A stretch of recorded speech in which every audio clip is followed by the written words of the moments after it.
Let me get my lovely sister set up. Hello, my lovely sister. Hello? Tess? Tashra? She must have walked away immediately as I cut to her. Or we're having a connection issue. Actually, we're having a connection issue. As soon as I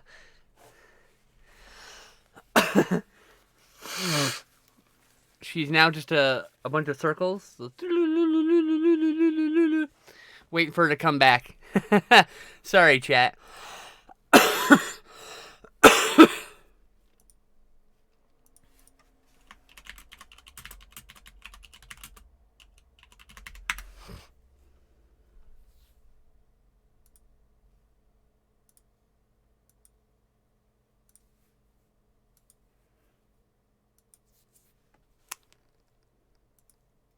Hello, are you there?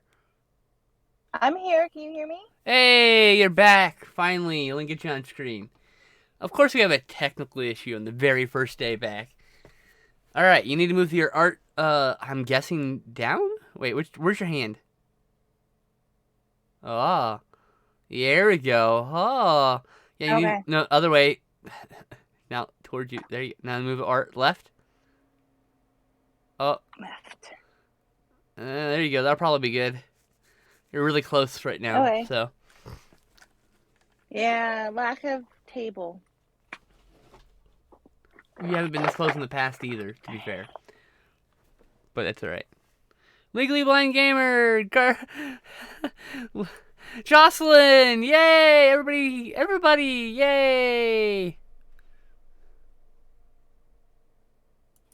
I really need a lurk command. I don't have a lurk command. Everyone keeps doing lurk, and I'm like, yeah, oops. About that.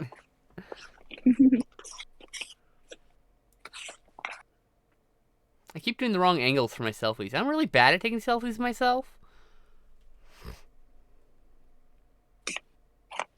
Me too. So. That's why you could take 20 million and just pick the best. I didn't, though.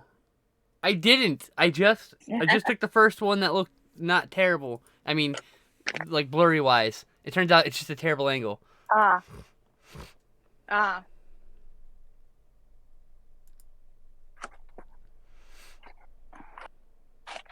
Okie dokie.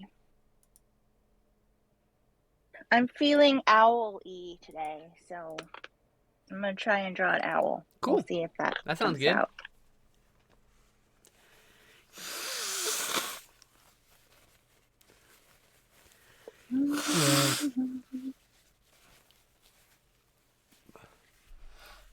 I'm gonna go add alert. I'm gonna go add alert command real quick. Okay. Having mouse issues for some reason. Weird. Just put it new batteries. You're super pumped saving up for a trip to Star Wars Galactic Star Cruiser. It's a Star Wars roleplay experience at Disney World. Oh, excuse me. That sounds awesome. Hope you have fun with that. It does sound awesome.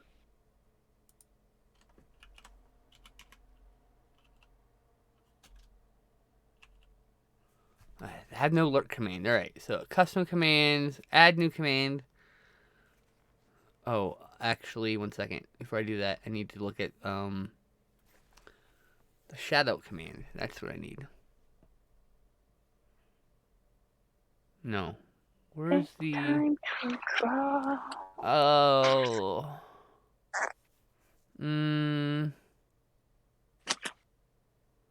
Pencil.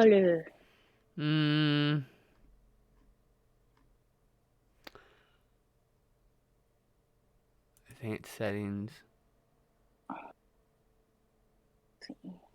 15 seconds. Global cooldown 5.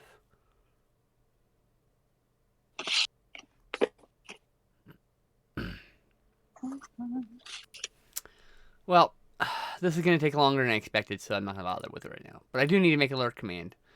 This is my reminder. Alert command might be useful. But I think Jocelyn's the only one who uses it. But who knows? Doesn't matter. Won't hurt me to make a special command just for her. She's my lovely friend after all. Oh, and we also have merch. I have merch. Look at my new shirt. Oh, it's so cool. It says Skin Slip. I've got a Couch Tomatoes one, and eventually we'll have an Art and Tea one. You move the art towards you a bit. Okay. Yep, eventually, once I finish drawing it. Yes, when she's done drawing it. Drawing You it. said it with an Okay. L. Drawing it. Draw. Drawing it. You're not the only person in my life who does that.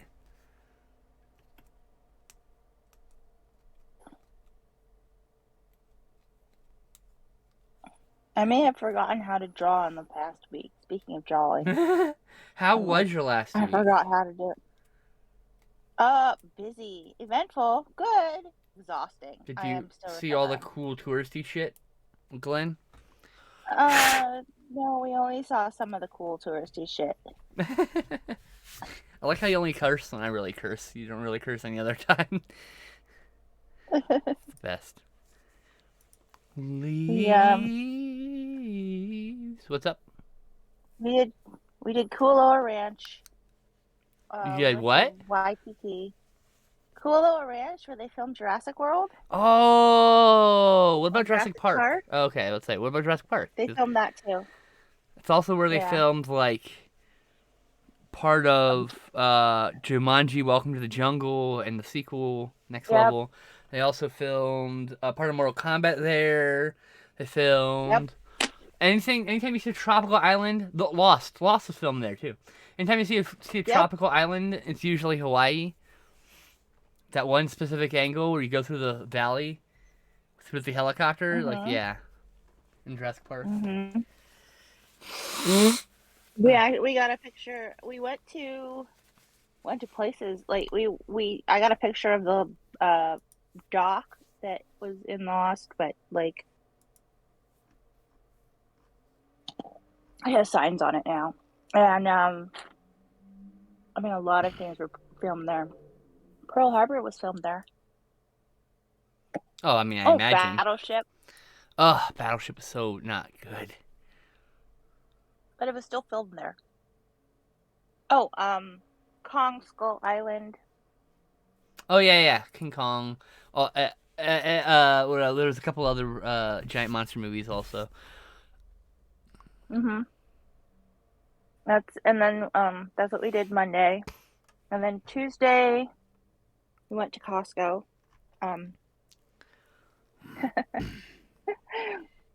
Tuesday we went to Waikiki.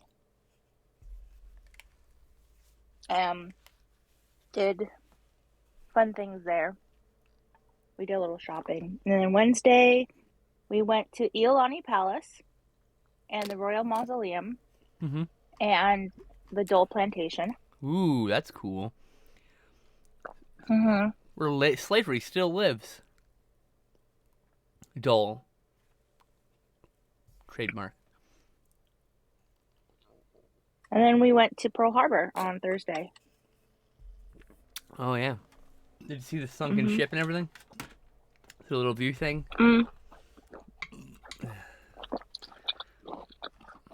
We went to the Arizona Memorial.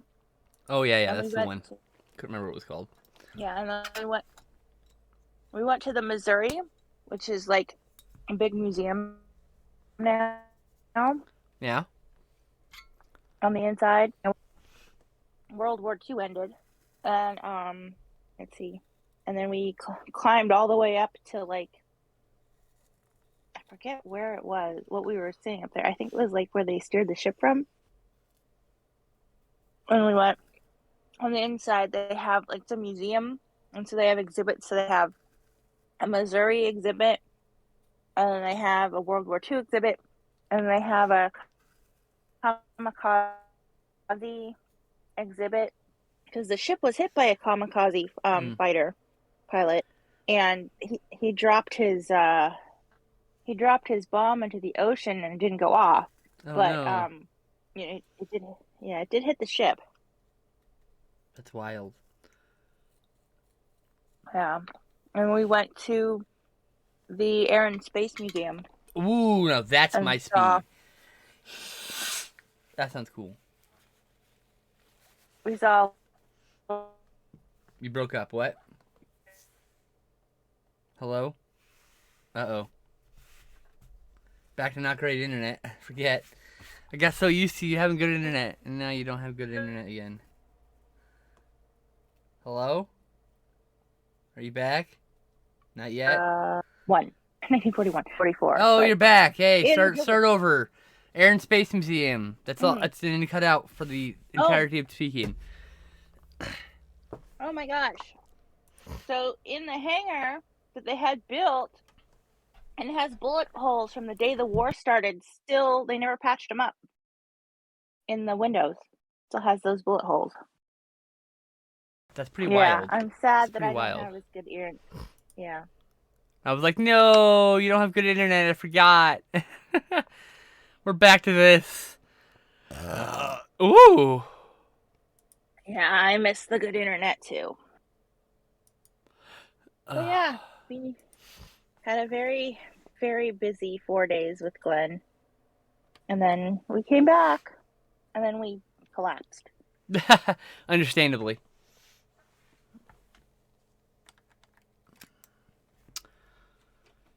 Yeah,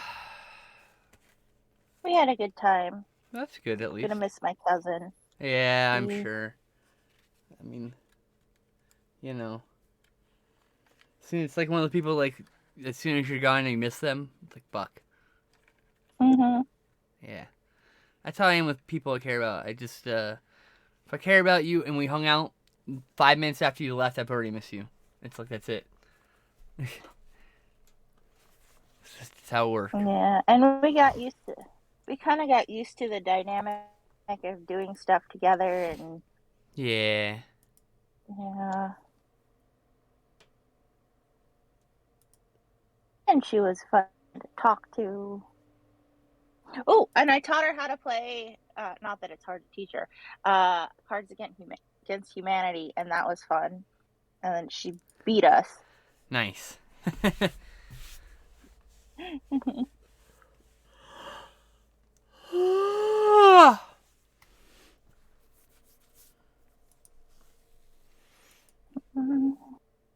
What you drawing? What you doodling? The owl, right? Owl. Did you see the announcement for the new Pokemans? What new Pokemans? There's a new Pokemans game coming, and they have new starters and everything. And the starter is a duck. Gosh. The starter is a duck. Oh my gosh! I love ducks. I know.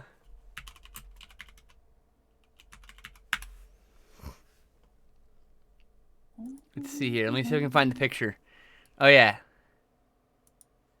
And it has like a cute little hat thing going on. It's like here. I'm sending you an image right now. Here's a cute photo of all the starters. The Ducky Duck Boy with his little cap on. So cute. It's like so gosh darn cute.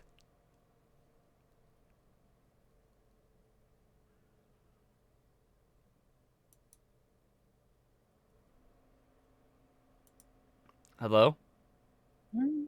Oh. I'm here. I thought you froze trying for a to find second. No, it's fine. Oh, no. Oh my gosh. And they have a dinosaur and a cat. Yeah, yeah. How do you pick one of those? Because those are all so cute. I don't know. What game? What's the name of the game? Pokemon. What is it called? Buck. It's Pokemon something. Brilliant Diamond, Shining Pearl. I believe it's. Is that right?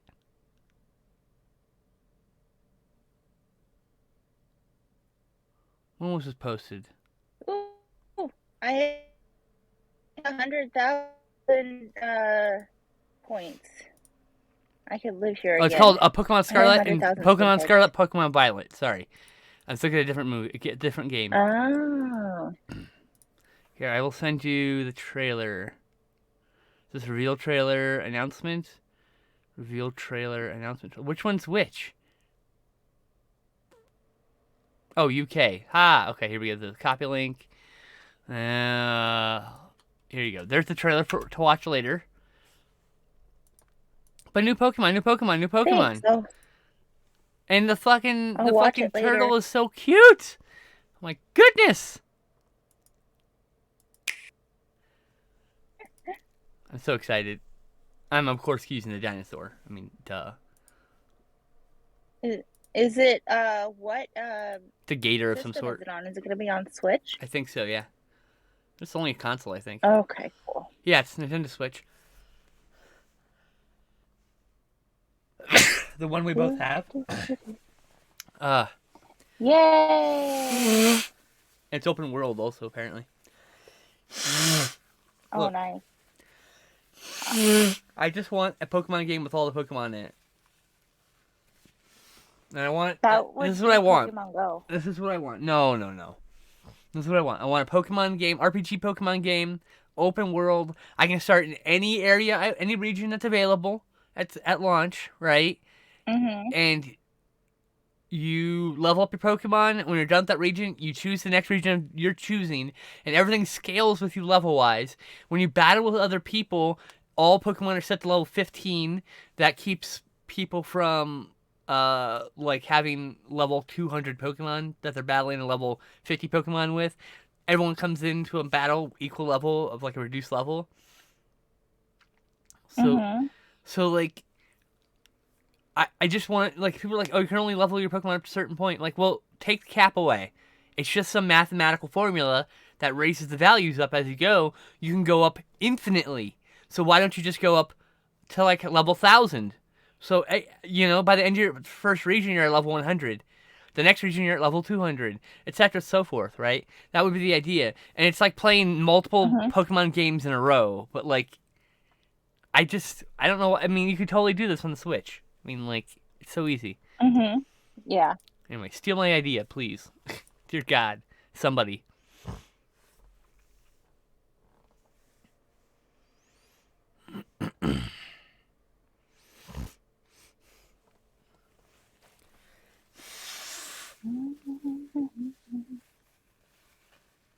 So yeah, just been a fucked up week. I'm sorry. And it's only Tuesday.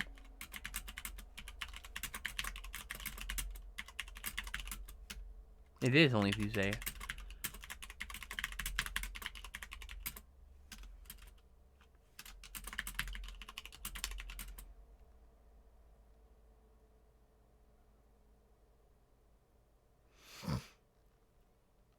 It's because we did an art and tea last week. That messed up everything. Last week was all banner bad week for trans people. I didn't even stream most of the week because I was just dealing with Oh my god. bullshit. Wait, I missed it. What happened? Don't Say Gay bill passed in Florida. A bunch of anti-trans bills passed in 38 other, and a bunch of other states, and 38 states total have anti-trans legislation. Oh, lovely.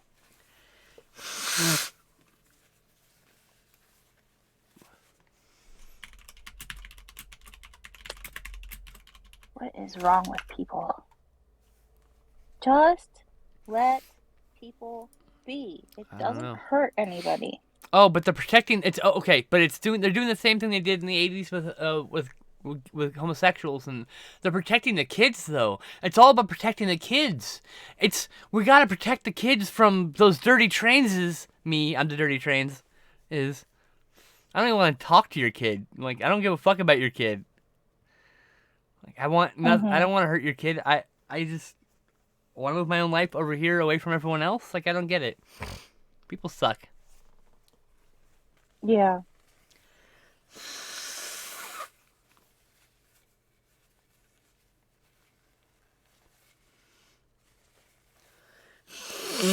But on the upside, got a girlfriend. Yeah. Tell us about your girlfriend. April Rose, the lady I was talking about last time, 2 weeks ago. Well, she's my girlfriend now. Well, congratulations. She's very pretty, and she's very nice to me. And, I like talking to her. She's autistic like me. Her autism is a little worse than me, I gather. Mine, I gather. But then again, I have, a panic disorder and just a bunch of other shit going on.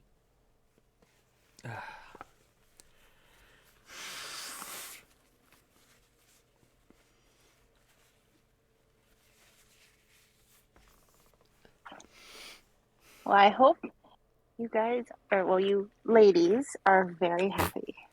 Thank you for correcting. I mean, I like talking to her. There, we don't get to talk on don't get to talk on the phone very often. But it's it's okay. She has remarkably bad internet, so Worse than mine? yes, Wow. very much so.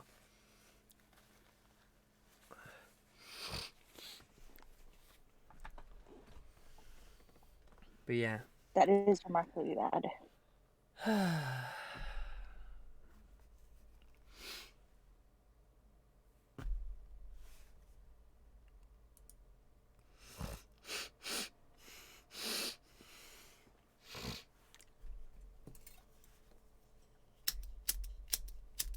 But yeah, she's a redhead.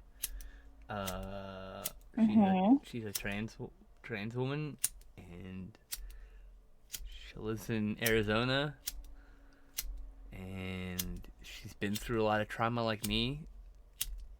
In some ways very similar. Some ways worse than me. Some ways I'm worse than her. It's just but it's yeah. It's like I don't know. There's like an understanding that I don't get or feel with other people because nobody's been through the shit I've been really, and I'm sad that someone's been through even anything remotely like what I've gone through. But it's also comforting, I guess. I don't know. It's hard to say. Hard to explain. Bonding through trauma. Yes, trauma bonding. It's not the healthiest way of bonding, but I don't know. Like we were going like turbo fast, and I'm like, we should probably. And then I was like, we should probably slow this down. You know how it is.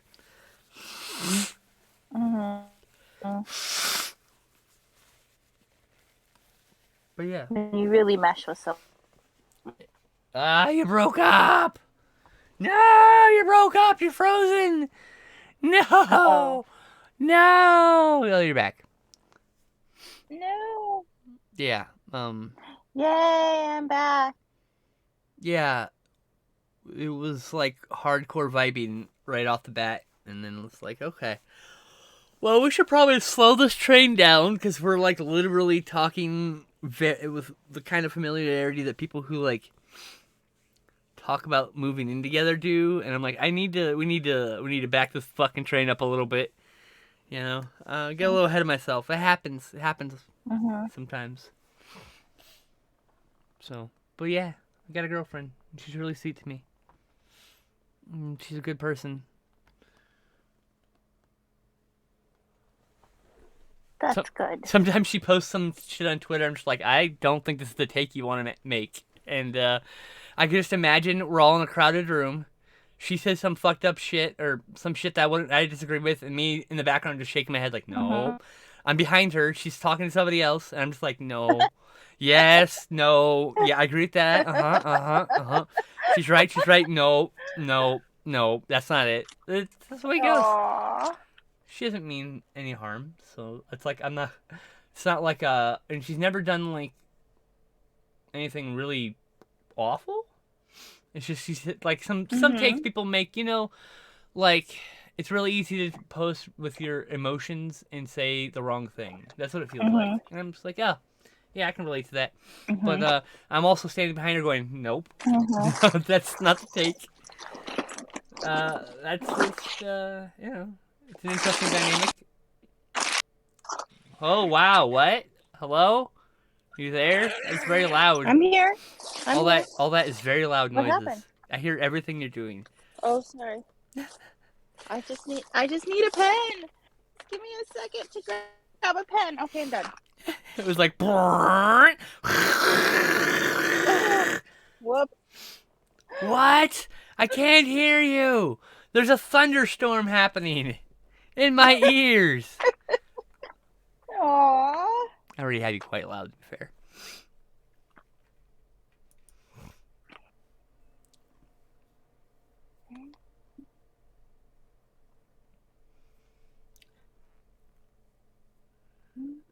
But yes, I have a Couch Tomato shirt and Skin Slip shirt, and I plan to get a few other shirts. I want a Sherlock shirt of some sort. Some cute design with a cat, Yes, you know? Sherlock. I should ask my rep if I can just use a photo. Like, can I just take a photo of Sherlock looking right at the camera and just like put her on a shirt? Is that a thing I can do? And if he says yes, I'm just gonna send here. This is my new shirt, and it's just Sherlock looking right at the camera, being goofy or something. That's it. That's the whole shirt. It's just a dumb meme shirt.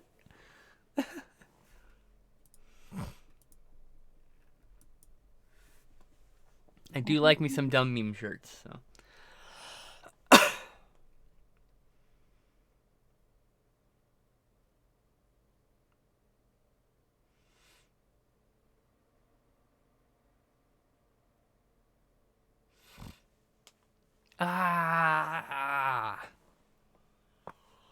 Oh.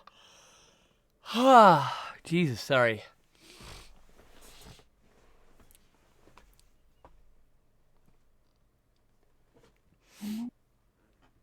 Boop, boop, boop, boop, boop. What is the name of the owl?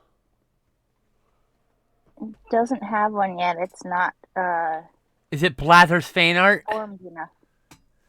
No, it's just an owl. It's just an owl. What about Blathers? He needs his fan art. I hate Blathers.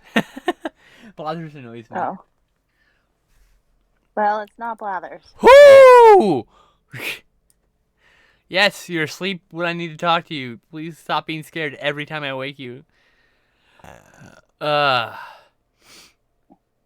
needs a daytime assistant, is what Blathers needs. Yes. Whoo! You startled me.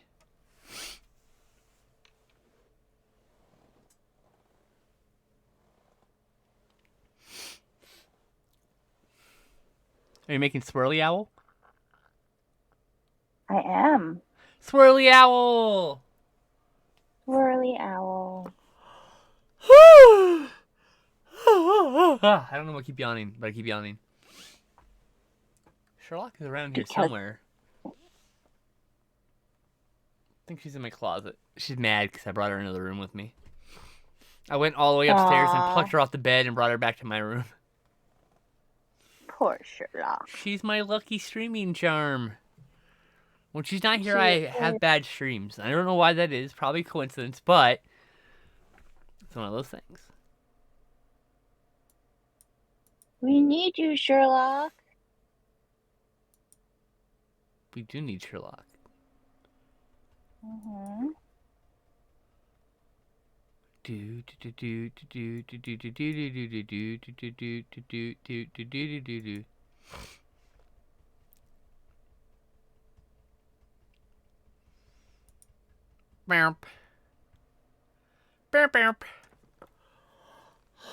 what movies did you watch in the past 2 weeks while I was gone? Oh boy. When did we last do a art and tea? 2 weeks ago. That's not helpful. I can't look at the calendar. Do you remember? Oh wait, maybe my calendar has calendar either. I think I can use the calendar on my phone. 1 second. I'm streaming on my calendar, so I cannot look at it. Calendar.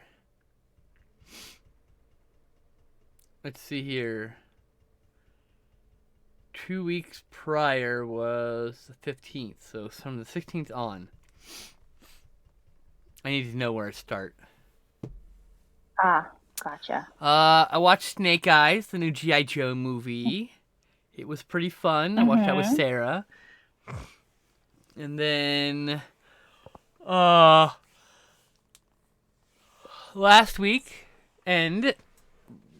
weekend before last, I watched Texas Chainsaw 3D from 2013, which is the often crapped upon Texas Chainsaw Massacre sequel, which ignores all the previous sequels and picks up from the original movie, which is like the third or fourth movie to do that. Then I watched Gaslight, which is a 1944 movie in which gaslighting the term comes from. It's a movie about a guy gaslighting a girl and thinking she's crazy. Just so until he finds her fortune and can abandon her, I guess. And then I watched Jean-Luc Godard's Pierre Le Fou, and that was an interesting experience. Pierre Le Fou is a bit hard to explain. It's basically postmodern art. Mm-hmm. It's some of the first movies to like reference other movies. When traditionally movies would reference like other forms of art, like paintings and whatnot. And so there is a lot of like referential shots, sequences, dialogue from other movies. It's basically a Bonnie and Clyde type story. It's hard to explain. Really hard to explain. I wouldn't say it's. I would say it's not for most people. That's the kind of movie it is. Like you would not have a fun time with it. Then I watched Nick Cage in Snake Eyes, a different Snake Eyes, from 1998, where Nick Cage plays like a crooked cop, and he's embroiled in a assassination. And yeah, it's like it's a wild ride. There's some really cool like long takes in this movie that Brian De Palma uses. And then I watched the new Texas Chainsaw Massacre from 2022. Another one that everyone was crapping on, and I don't understand. It was pretty damn good. People just don't like new things. I don't know. It's hard to say. Like, their complaints, I understand why they came up with the complaints that they did, right? But I just, for me, most time when people, like, make a complaint about a movie, the subtext is, I had expectations and this movie didn't meet them, which is not the art's fault. That's not the movie's fault. You had expectations of it. That's your fault. That's on you. Right? Like, I just go into movies and watch them. This is why I enjoy so many movies that a lot of people don't like. Because I just go in and let the movie tell me what's up. The movie will tell you what's up. I mean, like, I don't know. Then I watched this movie called Firewalker, which was Louis Gossett Jr. and Chuck Norris playing Indiana Jones characters in the Amazon. That was promoted as Romancing the Stone. So I called it jokingly Bromancing the Stone. Because it's a bromance. Yeah. And then I finally watched Once Upon a Deadpool. I know it's been a few years. I need to see that. It's still. Impossible to find a Blu-ray. They're over $100 now. It's not streaming anywhere. Oh my gosh. Yeah. So I had to find an alternative way of watching it for me and Sarah to watch, but we watched it. It was good. Then I watched Paranormal Activity: Next of Kin, the newest Paranormal Activity movie, and it feels exactly like it is a movie that had nothing to do with Paranormal Activity, that they just tacked on some Paranormal Activity things to, and then sold it as Paranormal Activity. It was mediocre at best. Then I watched The Village. Who did I watch The Village with? The Village. I watched it with my friend. 2008. 2004. 2004? Yes, 2004. I remember. It's me and my friend Ash. God, I can't remember her name.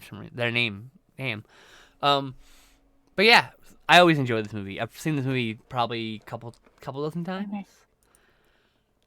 It's one of my favorite movies. It's so good. And then with my friend Hannah, we watched Big Trouble in Little China, which is one of my all-time favorite movies. Fucking love that.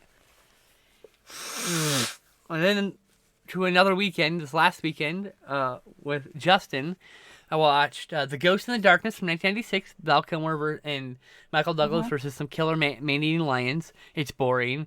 And there's a 45-minute longer director's cut that has never been released I would love to see.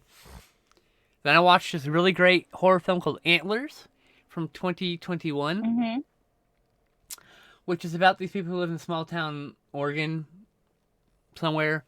And though it's shot in Vancouver. Me and Justin were arguing back and forth about it. Like, wow, that looks just like Portland. I think I know where that is in Portland. Like, it's in Vancouver. He's like, yeah, yeah. Anyway, it's about generational trauma. It's about drug abuse, specifically methamphetamine abuse, and it's about environmental disaster of our environmental issues. So, like, a lot of people complain that that those three things are disjointed, but I argue that generational abuse, drugs are a generational abuse, and so is their rotting environment. It's abuse from our parents down to us. That's cast down to us. That's literally generational abuse, right? So, like, generational trauma, excuse me. Like, it's such a good movie. It's so fucking good. I don't want to ruin anything about it. But this this teacher who notices this kid has like, you know, some issues, and then she goes to like visit the kid's parents to like see what's up, and no one seems to be home, and there's some weird creature living in a room, and yeah, it's wild. Then I watched 10 to Midnight, which is this Charles Bronson cop film about him chasing down a serial killer who kills people while naked. Literally just gets naked to kill people. I don't get it. I do know this is definitely a heavy reference. A lot of the shots are referenced in American Psycho. Then I watched Army of One, another Nick Cage film. This time he plays this real life guy who went to Afghanistan to try to find Osama bin Laden, and he brought a samurai sword with him. He plays that guy. Oh. Yeah, that guy was a meme for a short while. But, like, he plays this character, and I doubt he's anything like the real person, but Nick Cage plays this really very different, very interesting character. It's amazing how incredible an actor he is. And everyone thinks he's a terrible actor, but he's actually one of the best actors alive today. Like, every single one of his characters are different. Everyone's like, oh, he's always freaking out, blah, blah, blah, but you're not paying attention to the details. All of his characters are different. Every last one of them. I just have a hard time getting over the fact that it's Nicolas Cage in a Nicolas Cage movie. Like, you know how I rarely see him. He he disappears into roles all the time. Oh. Like, damn. I have that same problem with John Wayne. He's a terrible actor. John Wayne in a movie. John Wayne was a bad actor and a terrible person. I will be the first to say so. Anyway, I really enjoyed Army of One. It was really good. Sorry, you can continue now. I want to finish my thoughts. Army of One. My favorite Nicolas Cage movie is still the one with where he's looking around for. What's it called? I don't know. You didn't give me any details. Oh, I can't remember what it's called. Give me more details. He's gotta find something, and it's written on the back of the Declaration of Independence. Oh, National Treasure. Yes. 1 and 2. I like both of those. Everyone complained about those two. People complain a lot about Nick Cage movies. Next, I watched Silent Rage, which I thought was a good pairing with 10 to Midnight. Because Silent Rage is either supposedly it's unintentional, but it's basically Michael Myers versus Chuck Norris. Michael Myers, the killer from Halloween. So this guy who's a killer gets like put through some experimental process, and he gets like supernatural strength and healing, and it's basically just Chuck Norris versus fucking the Shape. The guy moves around like Chuck, like the Shape. He wears a jumpsuit like the Shape. I mean, like, it would have really paired well with 10 to Midnight. Then I rewatched 8-Legged Freaks for like the millionth time. This is a comfort movie for me. Yes, I love that one. It's on Netflix right now, and yeah, it still holds up. It's 7 out of 10. I love it. I really, really love that movie so much. I hate spiders, but like movie spiders, especially giant ones, pretty awesome. And then I think the best movie I watched all week was Eyes of Fire from 1983, which feels like it would pair really well with The Witch 2015. Eyes of Fire is a story about these religious people who are cast out of their village, and they wander through the wilderness and run into like these spiritually haunted lands and experience all sorts of crazy visual nightmares. It was directed by this person who's like a famous photographer, and this is the first movie they ever did outside of Cool. photography. So yeah, it's really interesting. It's also apparently looks like their only good movie. Like the guy did 2 other movies and they don't look very good.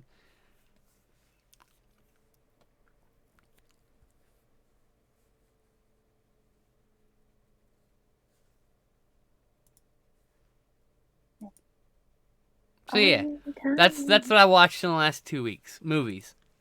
Raptor, hey! Cool. How's it going, buddy? Hi, Raptor.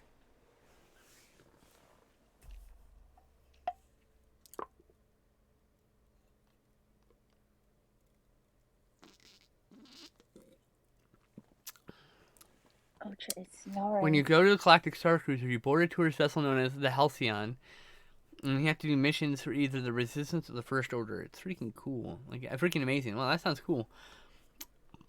Oh, nice.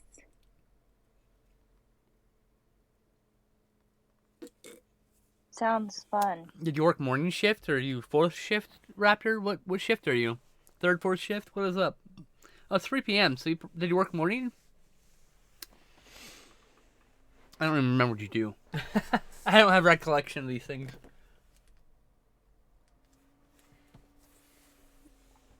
Pew, pew, pew. Oh, and also I spilled soda all over my desk yesterday. So I finally washed my boba mat. Oh, that's less fun. Yeah, it was horrible. Unless you intended to do that. No, of course not. Aww. I mean, I did intend to wash it because it was like soaked with soda, but like Right. half my soda like bubbled out of my can and all over my desk, and it was everywhere. Oh no. It was everywhere. And like I quickly run into the kitchen and my dad's there like cooking and he's like, "What do you want?" And I was like, "What the fuck?" I'm running towards the paper towels at breakneck speed. Oh, he goes, "What's wrong?" As I'm grabbing fucking 5 feet of paper towels and running back to my room, not answering him because it's pretty fucking obvious what happened. There's a mess I have to clean up. Like, duh. And it's an emergency, so clearly that's why I grabbed all these things and ran. But yeah, no, he's a butthole. What a weird thing. Like, what are you doing? Grabbing paper towels. What do you wait? Do I need to express everything I'm doing to you? Ah! Hate it.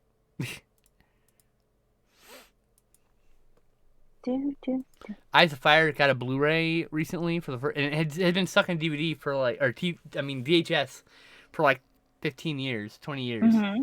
It's like it came out, and then that was the only way to find it, and VHS is really rare. And finally, I mean, I had a VHS for a long time, but never watched it. So I wasn't about to spend hundreds of dollars on a VHS tape. I wasn't about to spend more than $20 on a VHS tape. Hell, spending $20, it better be a rare VHS tape. So I don't think I want to spend that much on it. Worked morning, rather work closing, but I switched shifts with a friend. Ah, fair enough. I'm a closing / third shift person. What's up? I gotta adjust how I'm sitting because Want me to take you off screen? I'm not. No, I'm just moving. You can't see it. Okay. Me moving because it's I put it on my suitcase, so I miss having a table. I miss you having a table too. I wish you could get like one that you could set up. Take down. And leave set up. I don't want to have to take it down. Which should be easy and folding just in case, you know. You don't have a lot of room, so. Mm-hmm. You need one of those like lap desks that are for like eating on or whatever. You know what I mean? I've tried that, but they're too low. I actually have two, but they sit too low. The ones we have anyway sit too low, so you have to sit like really hunched over. Ugh. I need like higher up ones. Yeah. You need like a raised one. Mm-hmm. You need a fancy one. You need like a squatting desk. So you can sit on the floor or sit on your bed with it there, you know? Well, I prefer not to have to sit on the bed. Obviously. Oh, I forgot. I should be wearing my glove. You should. Looking at the food, the glass crackers, it looks amazing, especially the braised bantha beef short rib and the skewered kaishik whitefish. Under what fucking world? What? Kaishik whitefish? What? Why? Why kaishik whitefish?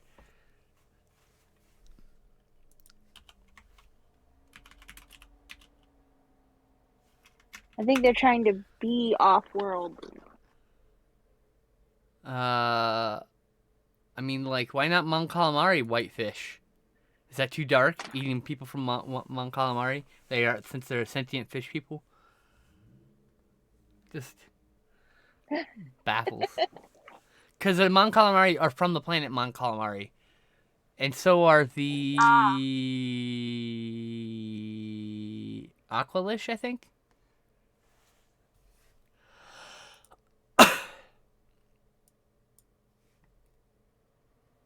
The Quarren, excuse me.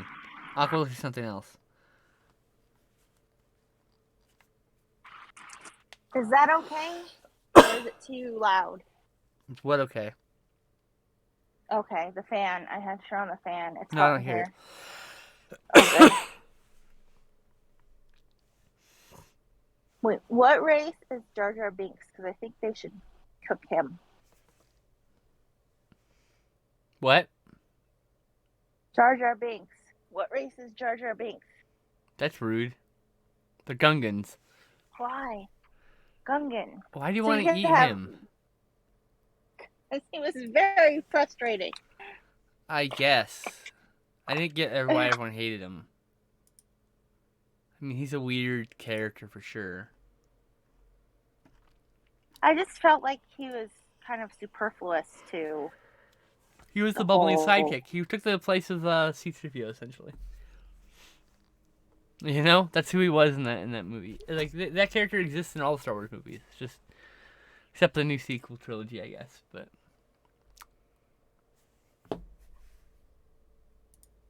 Pooh Dameron. I feel like bumbling sidekicks are kind of unnecessary. Like, I hate Flounder from Little Mermaid, and I always have, because he was annoyingly stupid.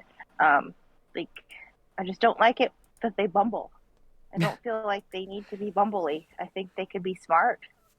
Jar Jar was an attempt at comedy relief, yes. And I think the reason why he got less screen time is because of the backlash against him, to be fair.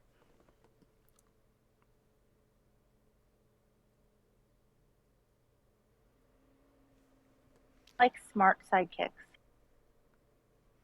I don't really have a preference. Although Indiana Jones and the Temple of Doom should be called Short Round Saves the Day. I mean, other than the fact that Short Round's name is, like, offensive. Well, yes. But yeah.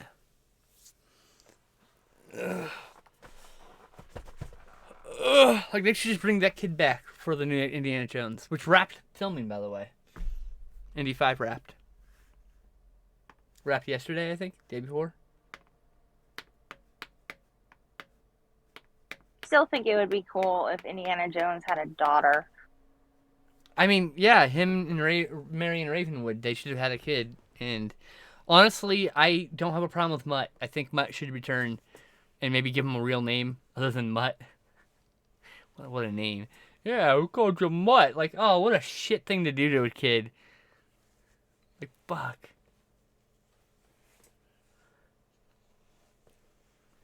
It's like setting that kid up to get fucking teased all his life. What's that? Somebody else called a... Oh, I was trying to remember. There's another show where they named a character Mutt. Oh, Schitt's Creek. They named a character Mutt in Schitt's Creek. I've never seen it. Doesn't seem like my thing. Oh.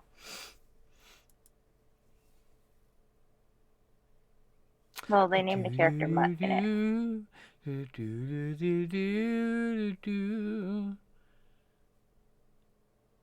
it. Yeah, James Mangold's a good director. Like he did Ford vs Ferrari, which is actually like I expected to be like not great, but it ended up being like really fucking Mhm. good. Also, he did like the best Wolverine movie Mhm. so far. Which one was the best Wolverine movie so far? The what? Which one was the best Wolverine movie so far? Logan. Oh, okay. I The haven't seen Wolverine was that one. pretty good too, to be fair. But the Wolverine. I yeah. I stopped watching X-Men movies around Apocalypse, and not intentionally. So I you just you stopped right at the end. Got it. That's wait. literally the Was it second to no? last one. The next one is Phoenix, and then they're done. You have one more movie to watch Okay. because it's I one can't through keep three, track. and then it's First Uh-huh. Class, Days of Futures Past, Apocalypse, Oh, Phoenix. no. I didn't watch Apocalypse. I watched Days of Futures Past. I really So I like that haven't one. seen Apocalypse or New Mutants Phoenix is its own or universe. I thought New Mutants was a really good adaptation of the Demon Bear saga. There's some I haven't seen. changes, but I feel like it works. I mean, I just kind of lost track of X-Men stuff in, I don't know, the mess of the past few years. The thing like, I'm annoyed that Deadpool decided to just one rename Shatterstar to Rusty for some reason, and then kill him pointlessly. And then I am mad that they brought Rusty, the fucking Fire Fist from Deadpool 2. Rusty and Skids are important characters in the New Mutants slash X Force deal, and they just kind of squander the kid. And it's that kid from Hunt for the Wilder People, which I haven't seen that movie, but I've seen kid in other movies. That kid's a really good actor, so it's like, yeah, I don't know. Like I like Deadpool 2 and Once Upon a Deadpool, but those are like things that bother me about that one. I liked their depiction of the Juggernaut finally.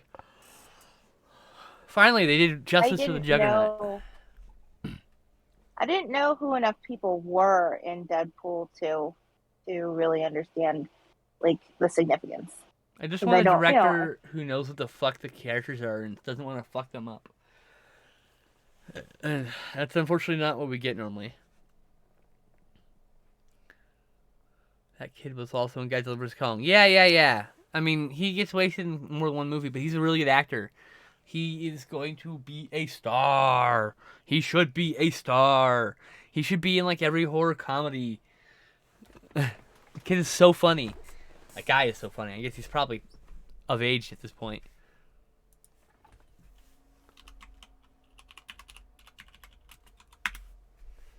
Boom. oh,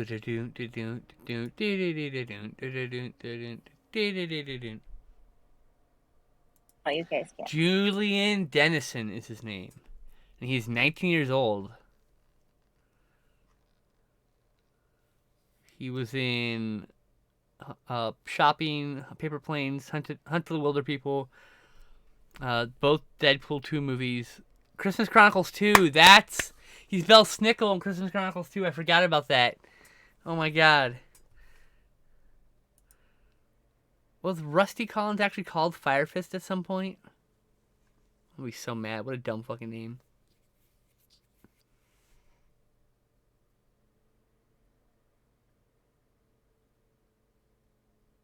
Oh my god, it's a real fucking.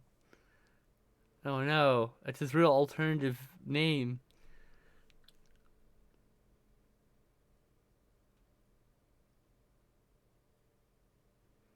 What? And then they brought fucking Rusty back? What the fuck?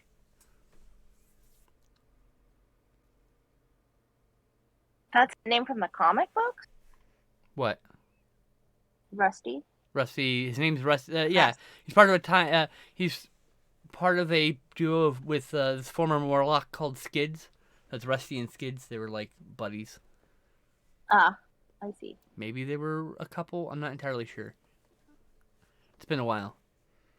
They were kidnapped by the Friends of Humanity, and and tortured, and then there was.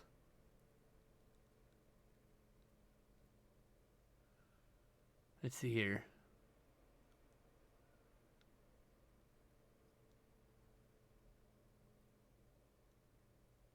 Oh yeah, then they joined. All right, they joined the Acolytes at some point, and then he died. I can't remember how he died. Rusty and Skids like died, and that was a big plot point.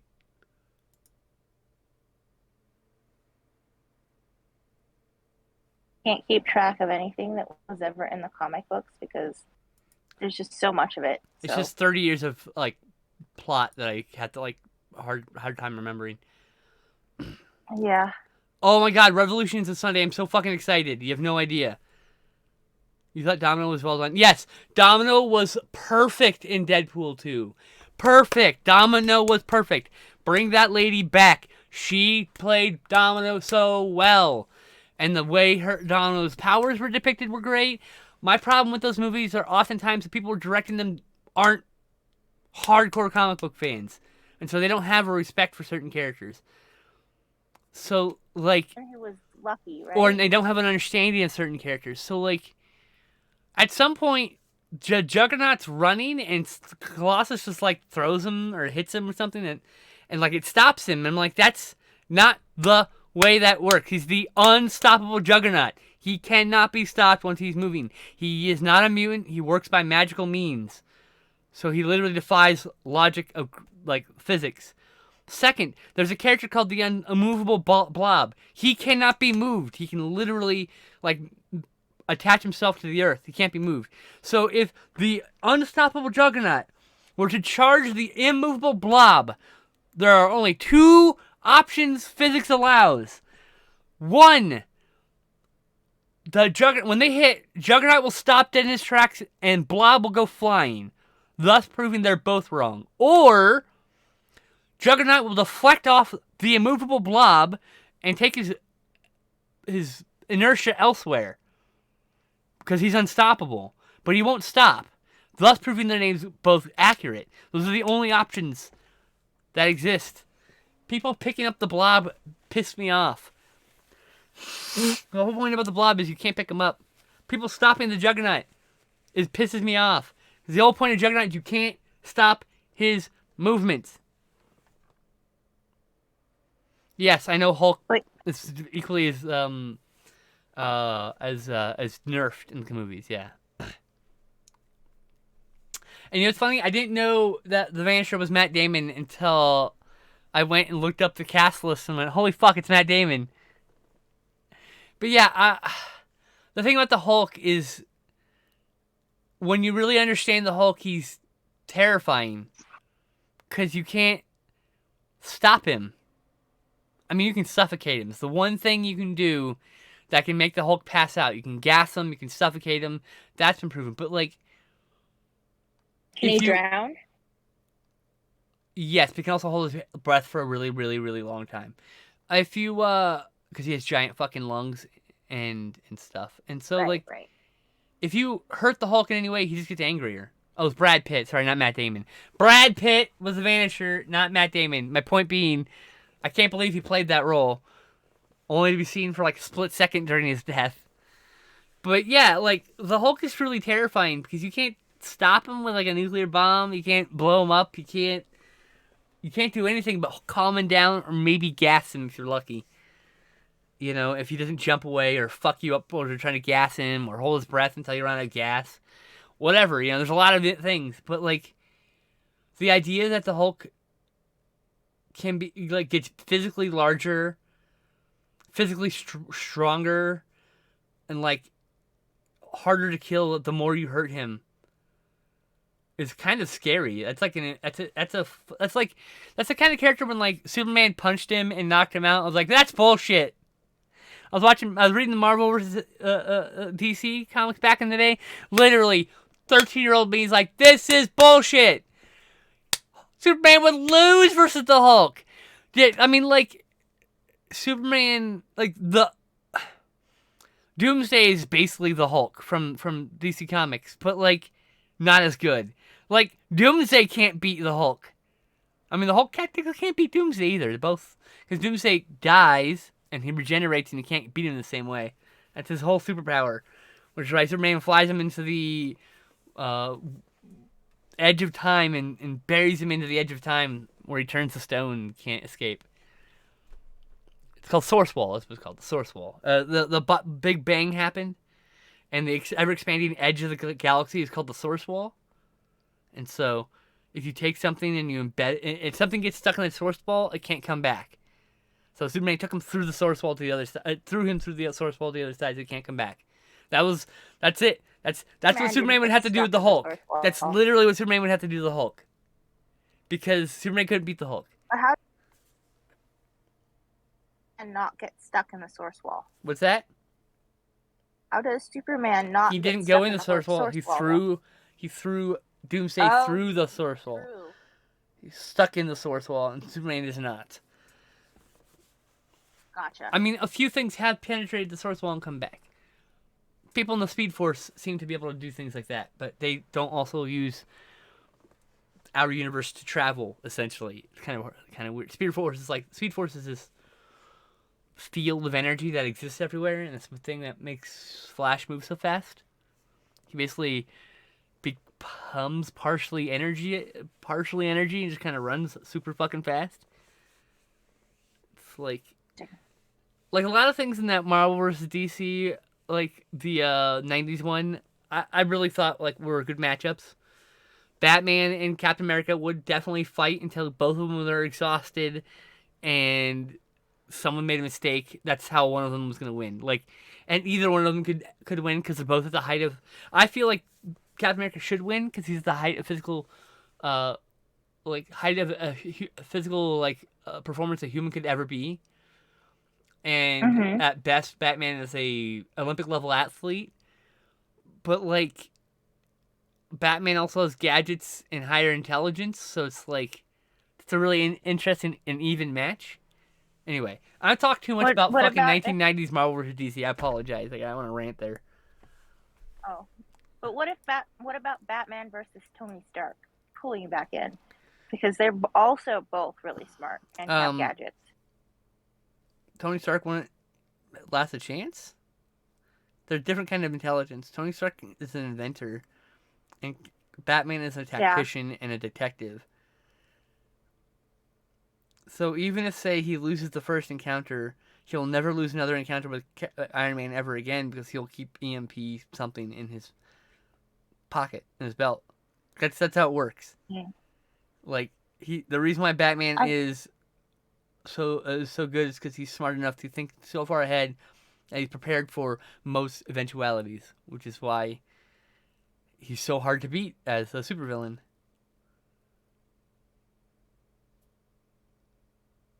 Which is why Bane's idea was to exhaust Batman to the point where he could not think straight by basically constantly attacking him with all... He let all his foes go.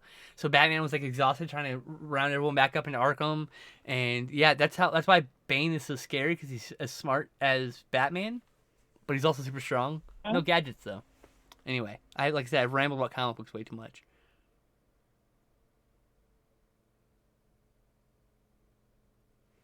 Does he really? Matt Damon's also in VP2? Holy shit. I missed that, but yeah, Brad Pitt as the Vanisher was pretty funny.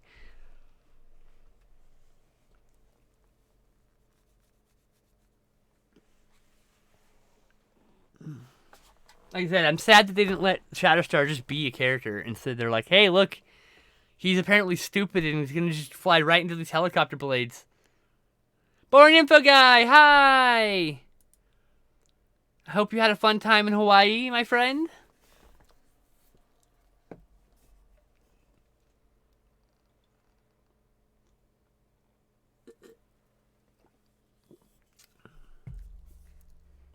Exhausting time in Hawaii. Exhausting is fun, though, sometimes. Sometimes.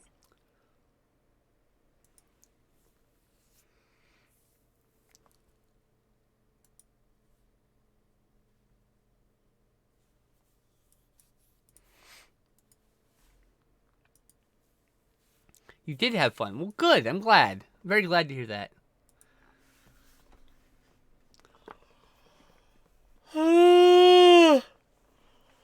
That too. Very exhausting. Yep. Totally understand. I've just been here ranting about comic book characters and their movie variants, and it's kind of the silliest fucking rant I've ever gone on, but here we are. Hard to come home to. Yeah. Coming home after vacation is the hardest thing to do. What'd you say? I said I was enjoying your rant. Oh, well, someone was at least. Oh. And if you're just joining this chat, I have new merch available here. That's where this lovely shirt comes from. It says Skin Slip Super Nerd, which is the chat stream you're watching right now. I also have a Couch Tomatoes, and then we'll have a Future Art and Tea one. And I think I have some sort of Sherlock one brewing in my head. Oh. Also, we got a new emote in the chat. My friend made a hard eyes emote for me. Now we have hard eyes emotes here in chat. Silly rant. At this point, silly rants are better than serious ones. True, we had some serious ones earlier. To be fair. Just missed them. Yeah. Trans rights are human rights. Anyone who disagrees sucks.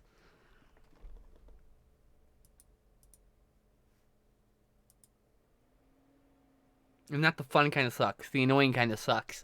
That everyone hates. Anyone who disagrees is probably not watching this I channel. actually have a soundboard clip for that. Hold on. Those who doubt me suck cock by choice. Those who doubt me suck cock by choice is the clip. It's from Deadwood. It's some random shit that lives rent-free in my head after watching that show. I need to watch the show again. I've got the Blu-ray set that's sitting over here. And there's a new movie that caps everything off, so.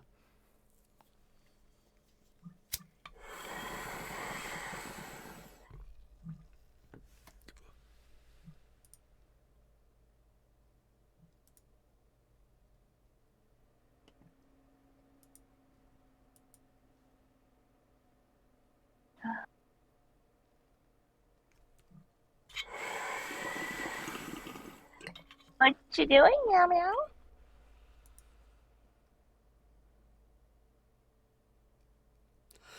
What you doing?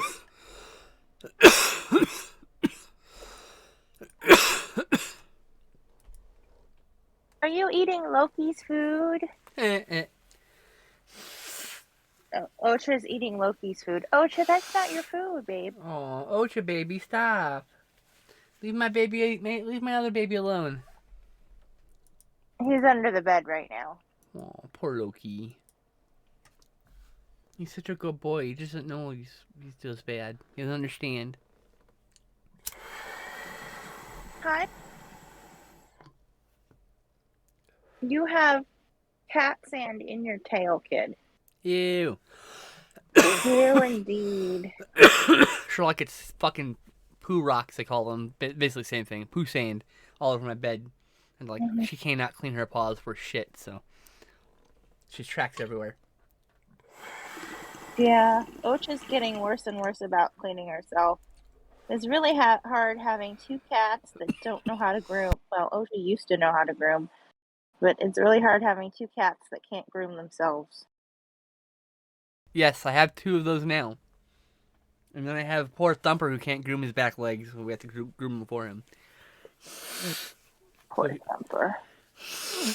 He doesn't have all the functional leg parts, that's all. He has giant back legs and nothing else, and he's just, he doesn't have the dexterity to, like, push his legs back, you know? So You can be on the bed, but you can't be on my pillow. Ocha? Yeah. That's why I cover literally, the reason why I make my bed.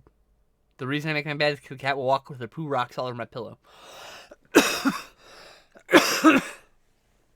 Aww. Aww, he sleeps by the door. He's protecting you. What a cutie boy. My little Wokey, I love him. I wish he could come visit. I wanna pet the Loki and the Ocha, and force Zizi to He be seen. Cause she the hates being. Loki is not super big on the pets. I don't give a So. fuck. He can bite me all he wants. I'm gonna love on him anyway. I do Ruby all the time. She'll let you pet once, maybe twice a stroke, like 1, 2, and then she bites you.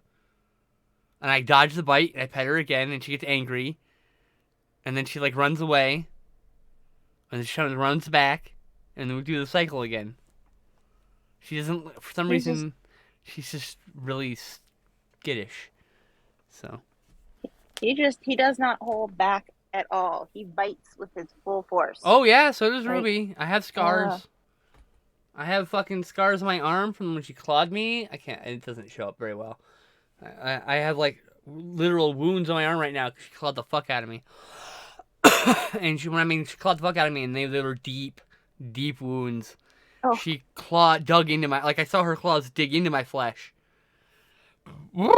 He hit bone. This one, he hit my bone. Oh, I mean, I have a bite scar from Petrie when she did that. It's literally a scar from where she pierced my skin and hit my bone with her teeth. Little teeth. But I love kitties anyway, and a kitty deserves love and kindness, even though he's a bitey boy.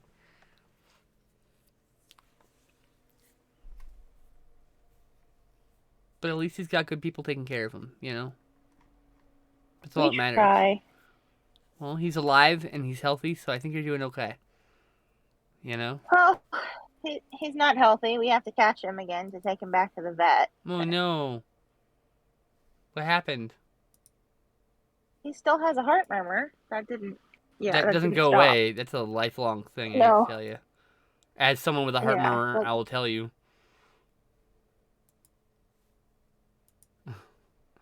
Yeah, the heart murmur is just something you live with. Yeah. Hi, meow. Hi, meow. Meow, can you hear her? Yeah, I can. Meow. Ocha baby. Yeah. She's standing on my knee, meowing at me and making me pet her instead of do the art. Yeah. As it should be.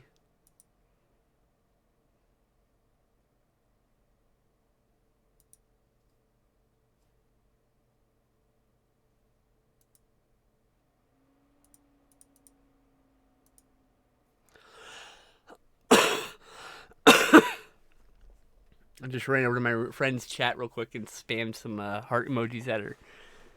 It's her birthday, so I wish them happy birthday privately. Birthday for her. I wish them happy birthday privately. And no, she went live like right as I went live. And I was like, sorry I can't come to your stream, but I hope you have a good stream. And that was that.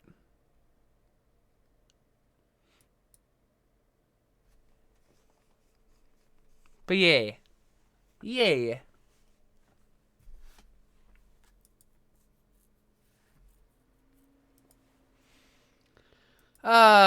What a fucking week it's been already.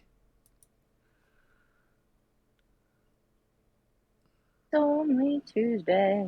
Why am I such a huge broken dumbass? I don't know.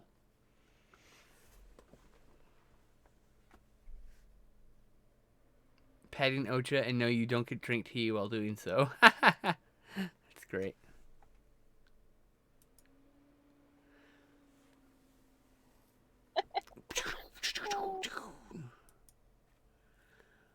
Leaves.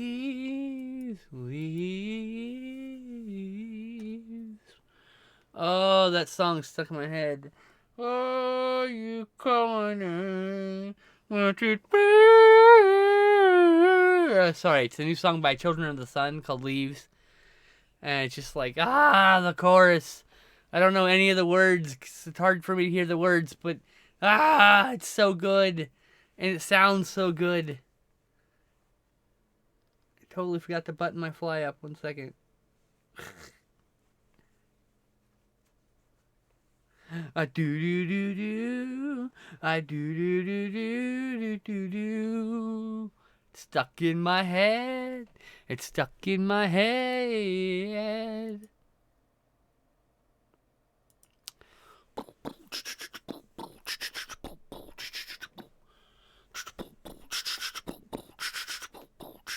Why is my brain here doing this song? I don't know. It's terrible. I can't do music. Don't ask me to. Take it easy. Thanks for sharing your break with us, Born Info Guy. Hope the rest of the day goes turbo fast. Bye. Bye. Ah, ah. Hello. Hi, Mr. Owl. How are you? Owly, owly, owly, owly, owly. The owl. The owl, the owl, the owl, the owl. The owl and the pussycat went to sea in a beautiful pea green boat. They took some money and plenty of honey wrapped up in a 5-pound note. Well then. May they The have owl, good adventures. They do. I mean... Whoa. There's a movie called Hey Stop Stabbing Me. Okay, that got my interest. Hey Stop Stabbing Me. Special edition pre-order. Long before they became big-time Hollywood players with Dorm Days and Goland the Insatiable and the Sonic the Hedgehog movies, 20-year-old producer, writer, director Josh Miller and producer, co-writer, star Pat Casey spent the summer of 2000 with $500 and many DV cam and a group of friends in Bloomington, Minnesota, creating what remains the most insanely accomplished, long out of print comedy hit of the shot on video era. It's a deranged suburban saga of hole diggers, serial killers, nympho girlfriends, clothes-stealing monsters, and lawnmower murders that film threats calls goofy and funny with a charm to spare, filled with both ideas both creative and bizarre. Intervision is proud to present this justifiable cult favorite, now lovingly remastered in HD with all new special features, audio commentaries, and short films, much more. Oh, well, I am immediately gonna probably buy that. I mean, not right now because I can't afford it, but like immediately isn't when I can. What is this? Mardi Gras Mardi Gras Massacre! Yay! Finally. But why this cover? Oh, it's the exclusive flip cover.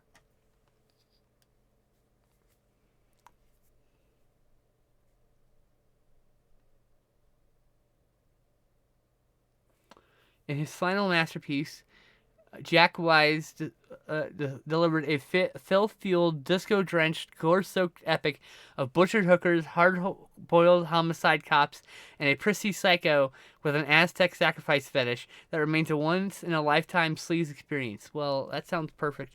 I'm going to probably get that, too. I love weird, dumb movies. Oh, and there's a Jack Wise double feature.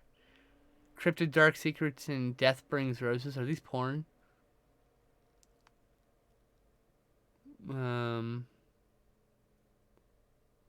Thought lost more than 30 years. Death Brings Roses is the Big Easy Archer's epic of pimps, pokers, mob bosses, double crosses, a stupefying parade of performances by non-professional locals and Henry Youngman.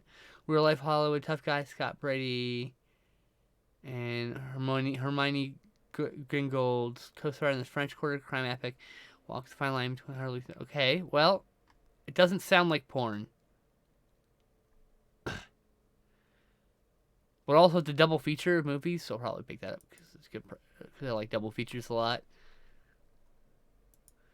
I think it's the first time I wanted all three movies released in the month. Normally I want like just one movie by Severin. I probably won't get any of these for a long time.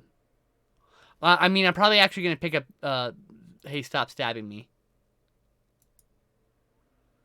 Because that is 1000% my jam. But I don't know when I'll have money to do that, so. Amazon Marketplace, no. Kino Lorber, no. Humble Bundle, no. Criterion Channel. Original. Blah, blah. Okay, let's see what's on Criterion Channel. I have access to Criterion Channel now. View the lineup. Let me see your lineup.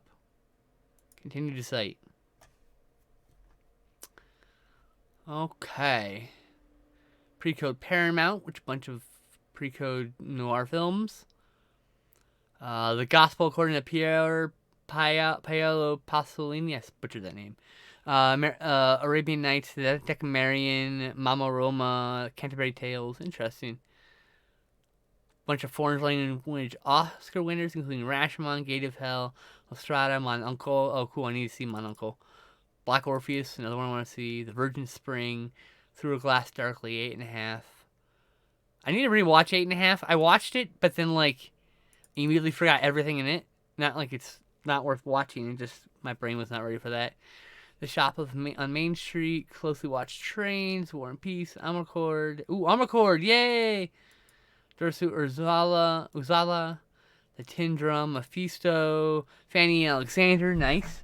Bad Bet's Feast, No Man's Land, Nowhere in Africa, The Lives of Others. Oh, I love that movie. The Lives of Others is so good. Counterfeiters, In a Better World, Separation, Amour, and Great Beauty. Live in concerts. Oh, they have a bunch of new concerts up. That's cool. Queer-sighted stage to screen. Ooh. A conversation between city programmer Michael Kors. So there's a bunch of queer films. I'll have to watch all of these. These three: A Brief Encounter, Tea and Sympathy, Suddenly Last Summer, The Children's Hour, The Balcony, The Boys in the Band, and A Raisin in the Sun. Raisin in the sun. What happens to a dream deferred? Does it dry up like a raisin in the sun, or fester like a sore? Ooh, Arrebato! Finally! Does it stink like rotten meat? Or crust and sugar over like a syrupy sweet?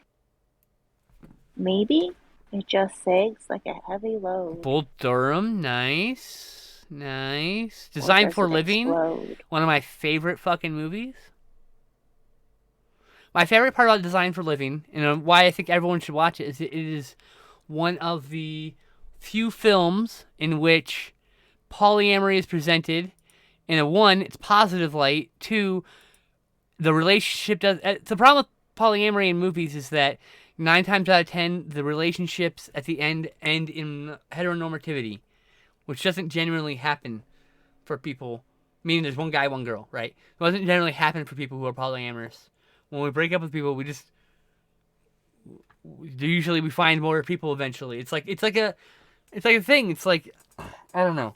But in this movie, like, the thing is like, it always boils down to one man becoming more jealous of another man, trying to win the affection of a girl over the other girl, when what should be happening is she should be loving both people, and they should both be loving her. And the fact that they can't see past their jealousy breaks them up, and that's not something generally that happens in polyamorous relationships. Yes, jealousy arises because it's a human emotion, but communication is the key to a polyamorous relationship, and so communicating that you're jealous about something and asking for support for those things do not make you unable to participate in polyamory, right? It doesn't mean, like, just because you got jealous doesn't mean suddenly the polyamorous gone. I want heteronormativity. It's the weirdest shit. I don't know why Hollywood's so obsessed with it, but it's what happens. I mean, communication is the key to any relationship. I'm good and bad at it in the same breath. I'm good at some communication and bad at others. I think that's the case with most people. Or they're just bad at it sometimes. I just have a real problem advocating for my needs in a place where I feel like I'm not wanted. Even if that feeling is brought on by my own stupid ass brain.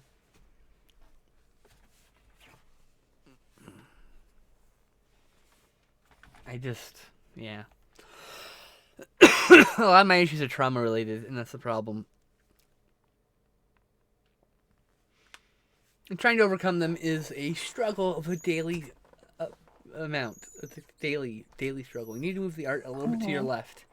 The whole thing needs your art pad needs to move, I should say, to the left a little bit more. You need to move the art to the right now, but I'm seeing your leg and there you go. Ah, and I move the art to the right. There you go. Yeah, there we go. We were just seeing a bunch of like floor and leg and stand and whatever else was there. I'm like, I'm sure you don't want to see any of this on screen, so just moving things.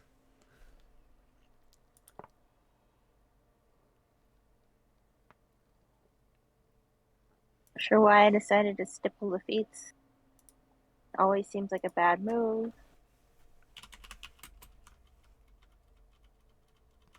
Girlfriend cannot make it. My girlfriend cannot make it because she is having a chronic she has chronic migraines, both from her head and her body. She has also stomach migraines. I didn't know this was a thing till I didn't know it was a thing. Know that was a thing. I know, right? She talked about it. I googled it and I was like, oh shit. Oh, okay. I mean, like, I get it. I understand it now. It's basically just the same kind of hurt from your head, but it's like somewhere else in your body. Oh, that stinks. Yeah.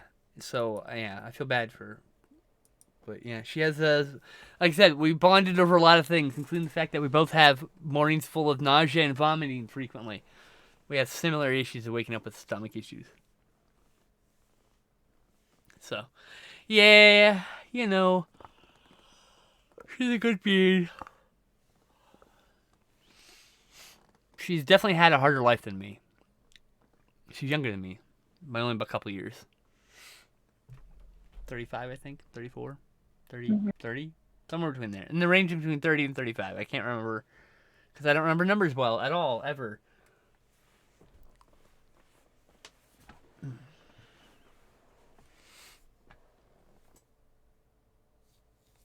Ow! Hoo! Hoo hoo hoo! Ah. Meow. Yeah.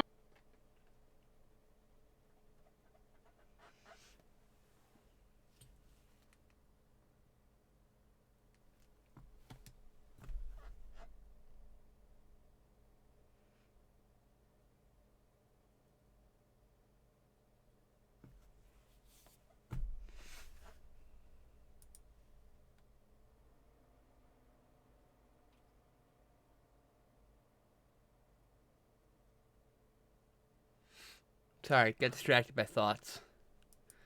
By thoughts. I had some thoughts. I don't know why I'm saying thoughts, but I'm saying thoughts. I had thoughts. There were thoughts in my head. And thoughts. Yeah. I got a new movie. I don't buy a lot of movies these days because I'm poor. But I got Metal Detector Maniac. Which is a new film from Charles Roxburgh and Matt Farley. They're the two people who make these movies. Their company's called Moturn Media. And yeah. So the guy who has been using his metal detector to investigate the same patch of grass in a public park for over an hour, is he a peaceful hobbyist searching for historical artifacts? Or is he some sort of devious maniac, hiding in plain sight, waiting for an opportunity to prey upon the innocent? When Matt Farley and Tom Scalzo, music professors currently on sabbatical, spot this man, they become immediately suspicious. Given Tom's highly sensitive vibe receptors, these suspicions carry significant weight. Fearing their sleepy bedroom community to be in jeopardy, our heroes have little choice but to reinvent themselves as citizen sleuths and dive headlong into the full investigation. The hair-raising secrets that they uncover must be seen to be believed. Also, bonus film is Heard She Got Married. These are two movies that they made during the pandemic. I also have from them Local Legends here on Blu-ray, and I have Don't Let the River Beast Get You. That, and then I feel like I have one more. Did they release one more? I think it's coming out. Let me go to Golden Ninja video real quick. I am impressed by pandemic movies. These are really low budget type deals too. Like Uh. this was shot with like just a bunch of friends and DV camera type deal. Like true independent filmmaking. I feel like there's one more movie I'm forgetting. I'm probably forgetting. Owl. Yeah, Don't Let the River Beast Get You. And what was the important cinema bin? Where is oh yeah, Indiegogo. Here we go. What was the title? What movie was it being restored here? Cool, campaign's closed. I don't care. Continue reading. Freaky Farley. That's right. Waiting for a remastered copy of Freaky Farley. So I'll have 6 of their movies or so total. No, wait, 2, 4, 6, maybe 8. It depends on. I think I'll have all those movies at that point. Each one has like a bonus film. Like Local Legends come with like Druids, a movie called Druids Everywhere. I just dropped the thing, so give me a sec. Oh, sorry. Actually, Druids Everywhere is on River Beast. Well, and this is actually Druid Gladiator clone from 2001. But Matt Farley is a guy who has made over like 5,000 songs, and he's uploaded like he literally had a project where he made he makes music. He makes silly songs. He makes songs about bowel movements and food, and he made my podcast theme music for Psychotronic Coast to Coast. He has been. It's like he makes money by basically people streaming his music. And that's cool. So much music that it's impossible not to run into something he's made on like the free end of YouTube, the free use end of YouTube. So I don't know. He's there's been a few been a Vice article about him and all sorts of stuff. He's a really nice dude. He runs like a movie like a theater based movie marathon deal every year, and like a whole bunch of other stuff. He's a multifaceted artist. He lives out in like I think New York or Rochester or something, right? Some small city somewhere on the East Coast. And somewhere out there, Matt Farley and Charles Roxburgh are probably making a movie right as we speak.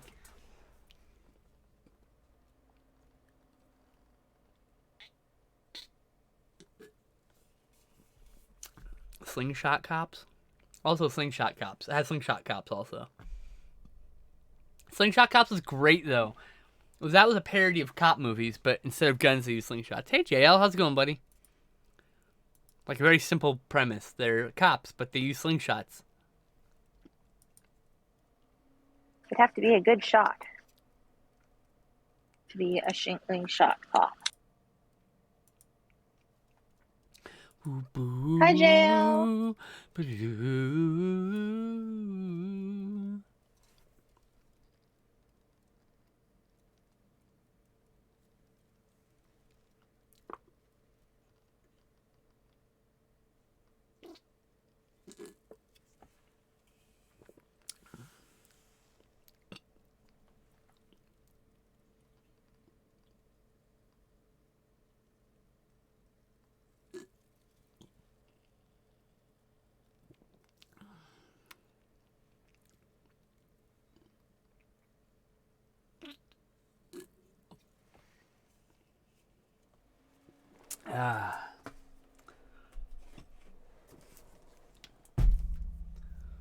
Oh, hey, yellow eyes. I like it.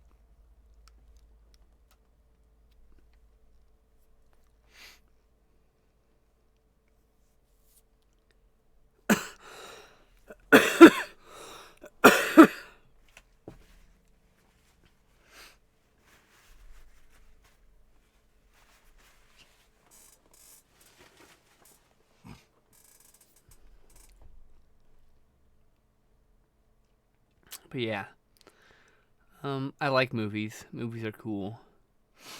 And as I've gotten older, I've just liked and appreciated more and more niche films.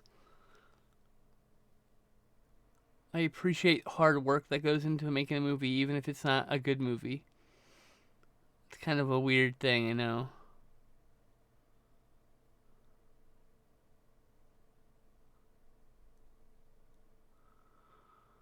Uh,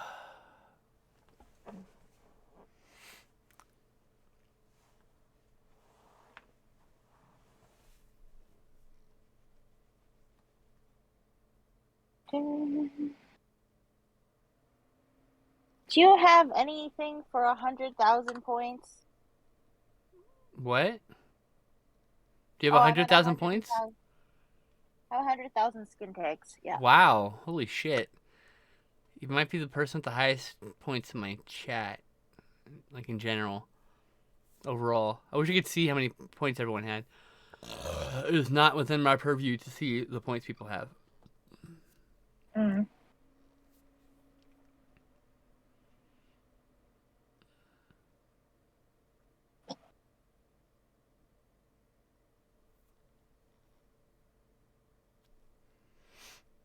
Sorry, I'm mildly distracted.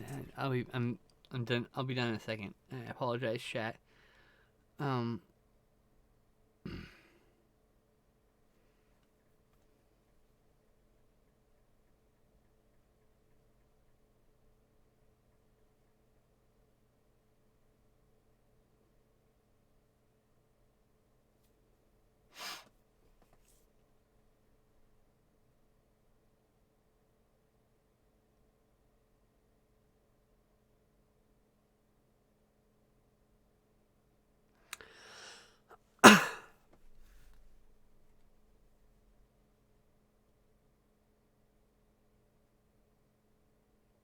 All right. So, um.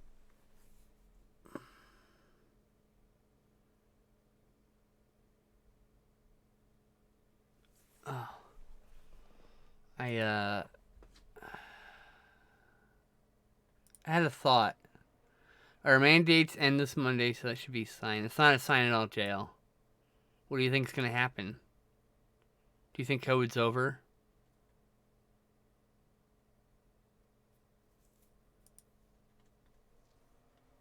I'm very confused.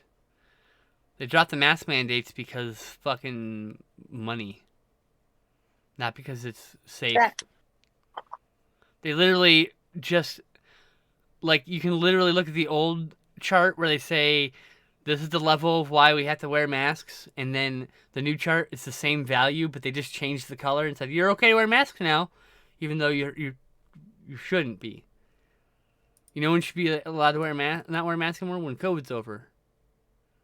Like, I just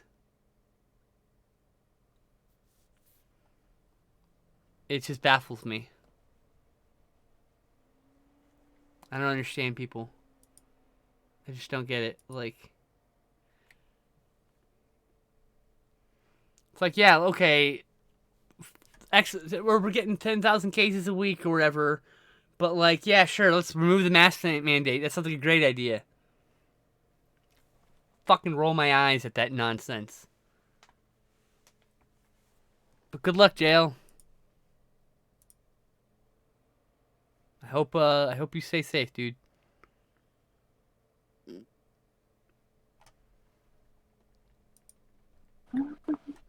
Because the CDC at this point can't even be trusted, which is fucking disgusting.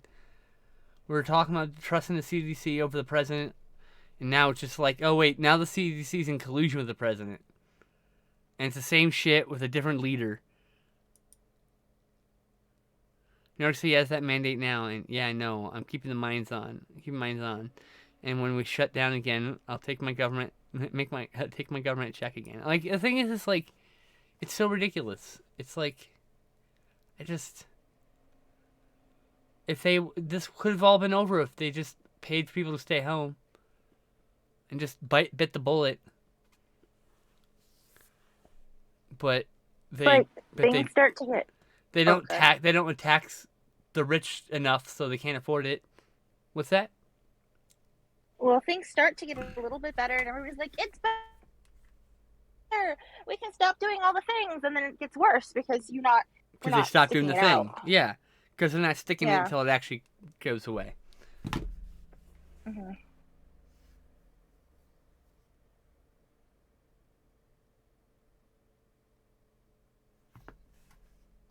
I have no idea what you mean, JL.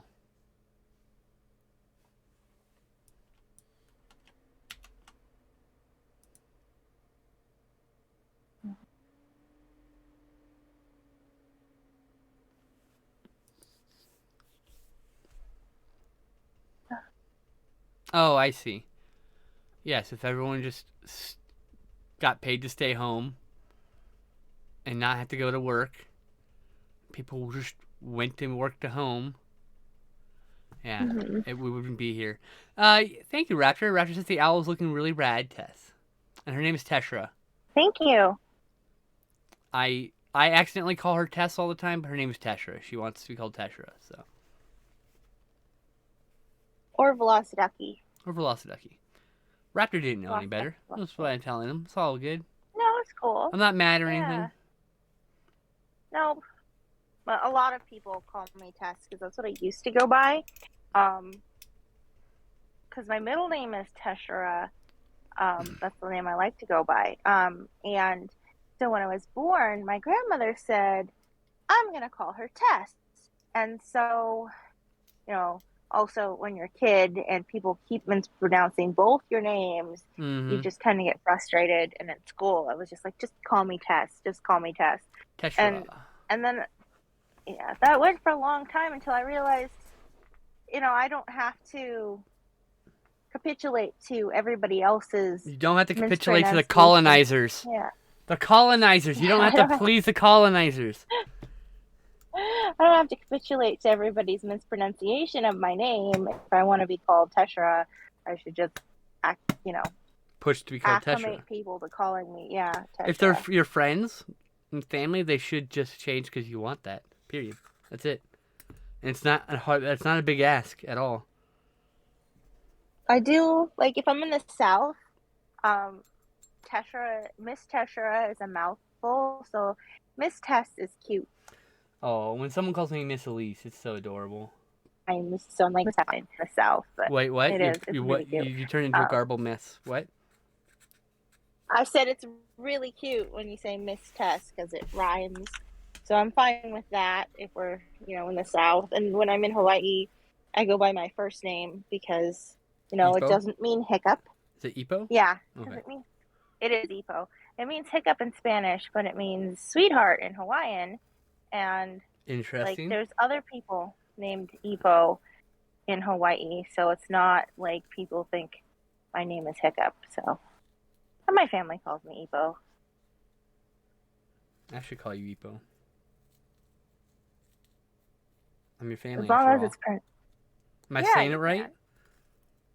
Yeah, Ipo. Okay. Yep. I'm like, oh, you're about to say, as long as you say it right. Like, ah! Did I say it wrong? Immediately panicked. That was immediate panic. Like, oh, shit, did I just say it wrong? No. No, because it's spelled I-P-O. A lot of people here on the mainland mispronounce it IPO, which it's not IPO, it's Ipo. Yeah. Because it's not an English word.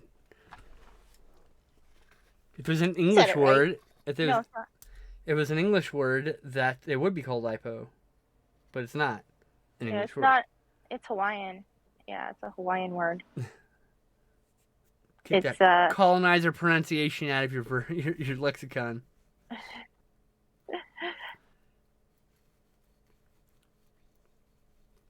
I'm literally born of colonizers. My people came over on the Mayflower, or one of the other ships. Oh, hey! It was a fleet. It wasn't actually in the three main ships. It was one of the other ships, to be fair. But what's up?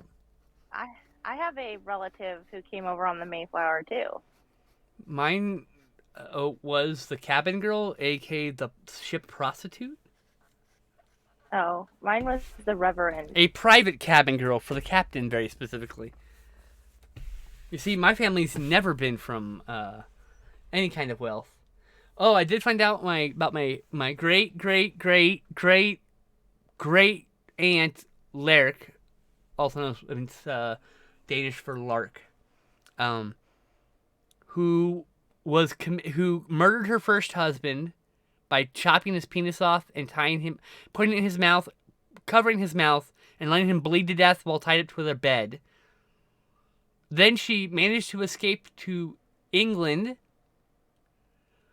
and remarried, and where she was later apprehended, committed to a fucking asylum, lobotomized, and returned to her second husband That's literally that's my family right there.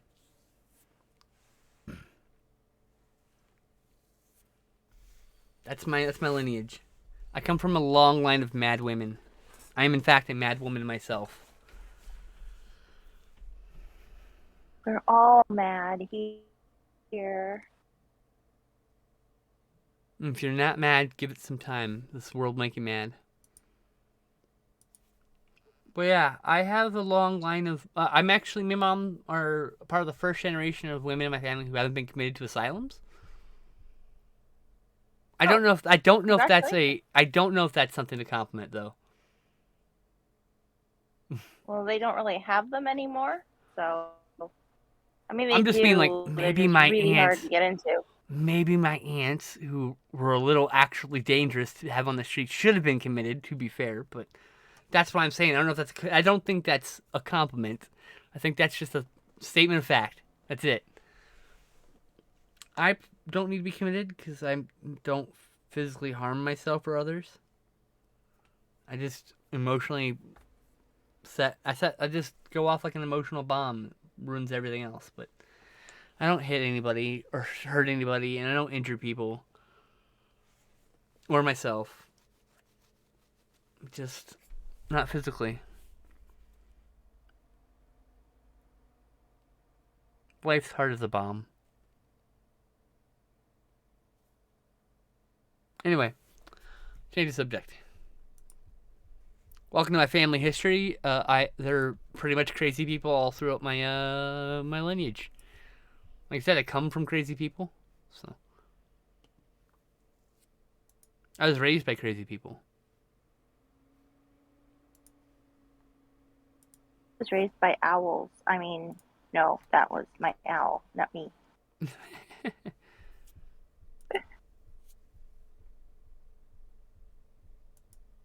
Meow, meow, meow. But yeah, it was all good. Hoo hoo. Hoo, hoo, hoo, hoo, hoo, hoo. Your owl's off the screen. You need to move it up. No, you moved it to the right for some reason. Move it left and up. Way? Yeah. Left. There you go. Yeah, there you go. Yay! Yay. I got this art back on stream. Meow.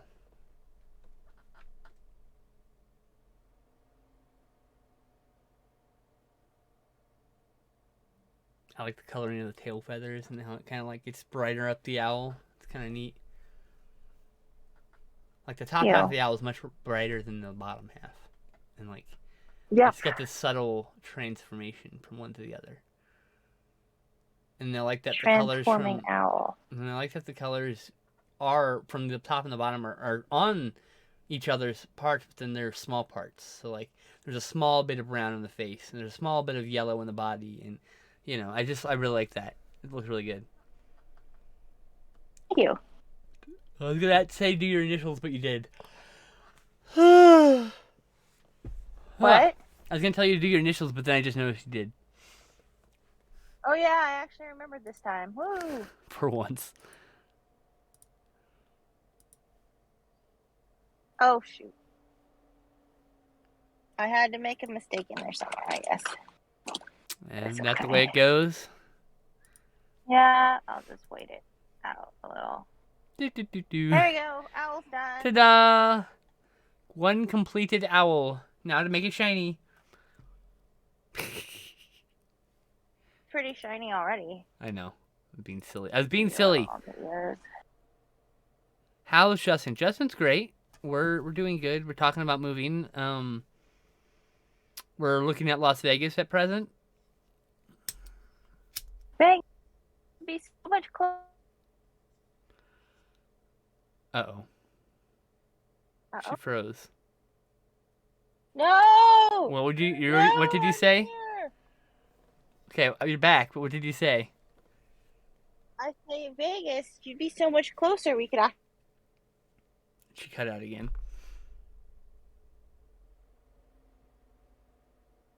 Hello? Oh, god damn it. Why is the internet trolling my sister? I don't know if we're actually going to move to Vegas. I have a lot of considerations to make. So. Oh. Oh, you're back. What did you say? You cut out a second time right in the middle of your sentence about me I moving to said Vegas. Vegas. Did it do it a third time? Are you fucking kidding me? You'd be so much closer. We could actually visit. Oh God! If Finally you do it a caught. third time. No, it came through. It came through. Okay, yes, I would be closer. I just don't know. Vegas isn't exactly. Well, Nevada isn't exactly the best fucking state, rights wise, for like personal rights for like people like me. Mhm. Right. It just depends. I don't know. I'm considering it. I don't know if I'm gonna move there though. Hey, you got a full text and chat this time. I mean, you did. It did finally come through the second half. But yeah, like we would be Good. far, far, far away from like the strip or whatever. You know, way out in the suburbs. Right. But that's like a 6-hour drive, or, as opposed to like 2 3 days. days. Yeah. 2 fucking days if you stay at a hotel. Like 60, 40, 52 hours or some shit if you drive normally. Just straight. Something like that. Maybe it's 42 hours. It might be 42 hours. For a day, hang out on a day kind of a deal. Huh? Either way, it's a weekend trip versus a week trip. That's right.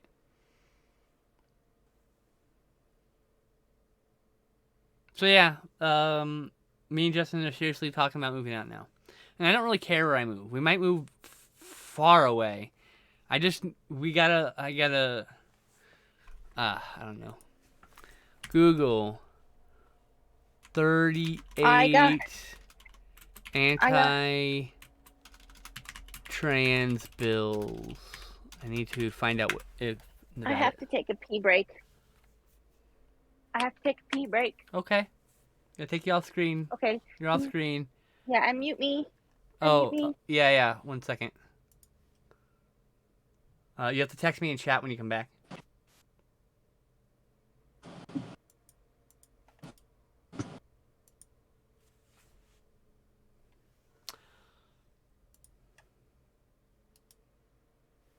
Well, her video broke up. Oh, good. Nevada isn't one of the ones with the anti-trans bills. But like Nevada, I don't think I can move to Colorado anymore. I think it's too expensive now. Not moving to Texas. Like the problem is there's a chance I might end up in like fucking Indiana or some shit. Like I don't know where I'm gonna end up. I'm gonna end up where the rent lets me end up. So New York is not on the bill. Not on any bill. New York has no anti-trans bills. No. Though they have a bathroom bill, I think that's on the docket. So you make sure you vote against that. No bathroom policing. Specifically New York City, I think, with that. But I'm not sure. One of those big ass cities has like an anti-trans bathroom bill. Which is just going to hurt cis people too, because like I had a viewer in here yesterday who was like, oh, 99% of the times I can tell when it's a trans person. I was like, no, you can't. You can't tell. I used to think you could tell too when I was a stupid fucking cis man. In my brain, when I thought I was a cis guy, I thought I could tell, but really what you're doing is picking up trans misogyny that's been given to you by society. Misogyny that's been given to you by society. Because it's not even just trans misogyny, it's misogyny because you're seeing quote-unquote mannish features when they're just features because they are featured on everybody. Because people vary greatly in their physical appearance. You got accepted to New York Film Academy? Really? That's cool. You should go.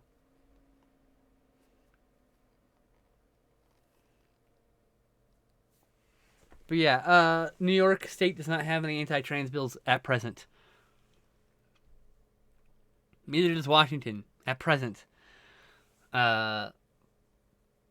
Portland does though, or Oregon does though. A lot of problems. We were talking about moving to Oregon, but like, I don't know if I want to move to Oregon. Like, I don't think I want to move to Oregon. I want to get away from the Pacific Northwest.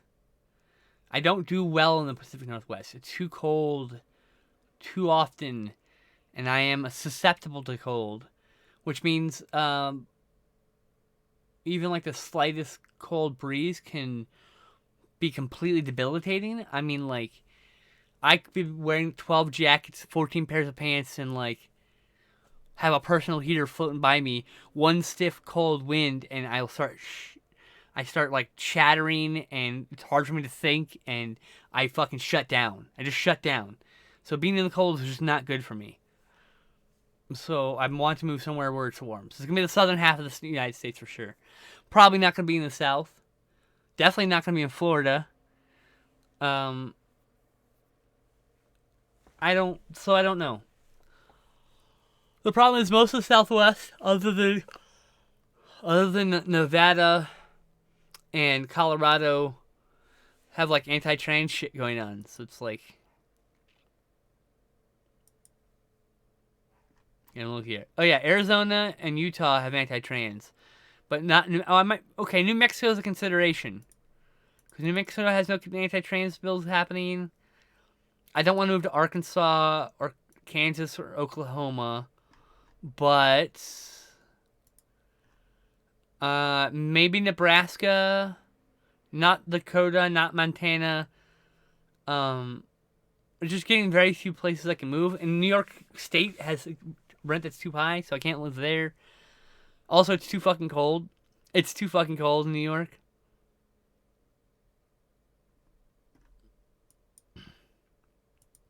Is there Delaware? Is there an anti... Oh, no. There's one bill in Delaware. And actually, there are 2 bills in Washington. I take it back. Athletic activity stuff and housing of inmates in state correctional facilities. Huh. I'm going to look into both of those things. Anyway, I like the weather to be cozy, not like too hot. You like the hot and I like the cold. There's nothing wrong with liking the cold. I mean, like, I can appreciate it, but like if I live with someone in the cold, they need to understand I'm not going outside during the winter months. I can't. It's so hard for me to just leave my front door to begin with. I have agoraphobia, and it's not like a movie agoraphobia where I'm like, oh no, I'm afraid to go outside. It's involves vomiting, anxiety, having a complete meltdown, and then getting through all that, putting my clothes back on, and still going outside my house and being anxious the entire time. Like, I mean, New York is way too much sensory-wise. I can't large crowds and loudness. I can handle to some degree. Like I can go to conventions, but the thing is, when I go to a convention, I look at the convention layout. I look at where every single emergency exit is. I look for specific landmarks to meet people in case we got split up and our cell phones die or something. I got, you know what I mean? Like, we have to, like, I cannot go to these public events without having an actionable plan for if something happens. Something will probably not happen. We probably won't get split up. We'll probably have a lot of fun and there'll be no problems. But I cannot step foot into that crowd without these plans set forth. I can't go to Comic-Con because there's like a crush of people.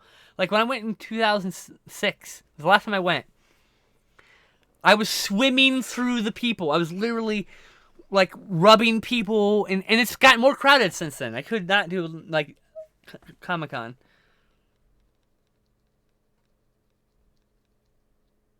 Like a smaller convention like New York Comic-Con or like, I don't know, anything that's not Comic-Con San Diego, I could probably do. Because none of them are as big as that. I mean, Dragon Con would be really cool. That's probably as busy as Comic Con, but like, it's a split between 3 or 4 hotels. I'd love to do Dragon Con someday. Like, God, I've always wanted to do Dragon Con. I wanted to do Gen Con at some point. And I would love to do E3. Just to go, play some games, have fun, spend a day there. But like, yeah, sensory-wise, I have to be careful. Like Tess has earplugs for when she goes in public. So like, I think if I go to a convention next time, I'm gonna bring some earplugs. That will probably help me a lot.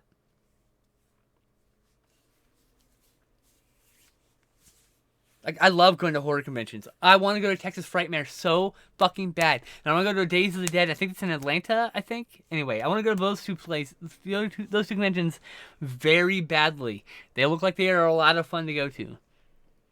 Backup walkie-talkies. Elise this Raptor to Elise. Blood sugar low. Snack break imminent. Well, I mean, like I said, we probably wouldn't get split up, right? It's just, I need the actionable plan just in case, because if I don't have a plan set in place, I will panic. And that will not be good for anybody. And then you're going to fucking find me on like row 37B on the floor, curled up against the fucking vendor's table, crying because I'll have had a fucking meltdown and I'm overwhelmed and I can't think. And yeah. Tomorrow I'm going to Chang's. Today I'm having Popeyes. So not a bad birthday, basically. Oh yeah, happy birthday, Michael. I want to go to Chipotle. I miss Chipotle. I think we can bring my sister back. Hello, are you back? Not yet. I see Ocha Baby walk by. I saw Ocha Baby's butt. You're back. You're unmuted now. I see Ocha. Oh. I see Ocha. Let's bring up the Art and TV stream. Here we go. Ocha is being a butt. Hi, Ocha. Ocha is so cute. Hi, meow. New York Comic Con was a blast. It was like at half capacity last year, where I could actually talk at normal volume and still hear people.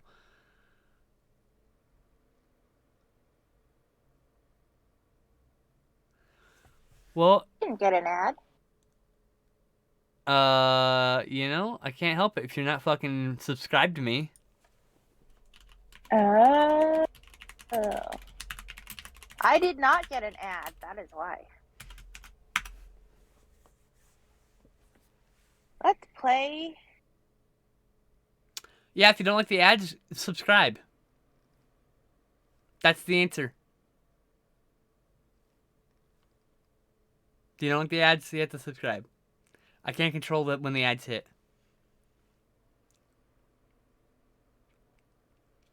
Hey! To Ambient Soup! Oh, Ambient Soup's a sweetheart. They're one of my newer friends. We talk occasionally. They are good beans. Julian's Ambient Soup. I said that. I said Ambient Soup's my friend. Oh, I just said congratulations. Oh, they're not here. It was just random. Oh. Oh. Well, when they come back, they will have a sub. Ow. Oh, Sha, what are you doing?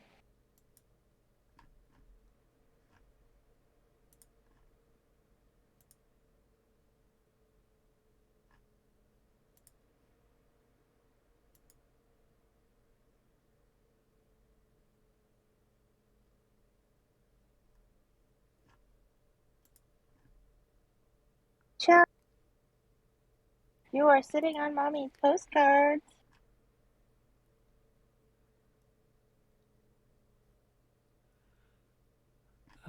Who is this person?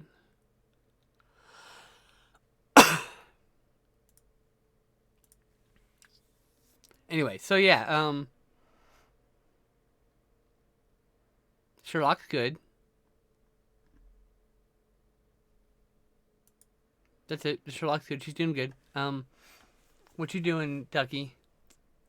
I'm trying to move the cat without spilling everything. Okay. Yeah, you. Because right now I just see your hand moving on a mouse pad and on screen. Oh, this is probably the cat's tail that you see. Nope, that's too far off the screen. Remember, you're really zoomed okay. in. It's just the art in your mouth right now. Oh, okay, cool. Oh, Jack, you are tangled. Ow.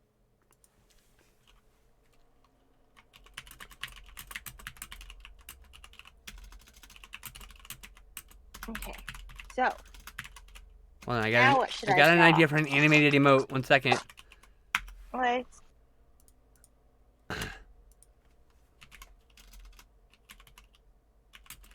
yeah. Oh, child, don't hiss at Loki. Hi, Loki Mo. Hi, Loki Mo. Loki's Loki. out. Loki Yes. Moki. Yeah, he's sitting down on the floor. And now he's drinking water. Good, Loki. What a good boy. I love Loki. I had to send a message to my artist while I remembered.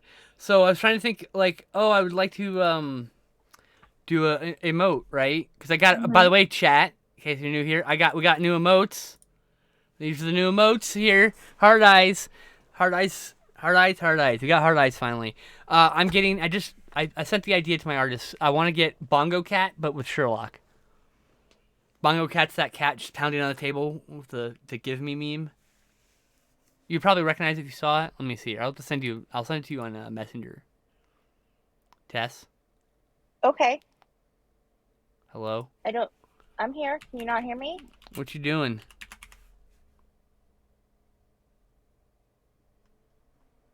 These are the Ninja Turtles. Hold on, where's my Bongo Doesn't Cat? wear no girdle. He hasn't got a big muscle. There it is, Bongo Cat. I sent Bongo Cat to you. Hey, JL, that subscription. Thank you, buddy. And I went out and got good protective face mask myself. Clear face shield. Perfect.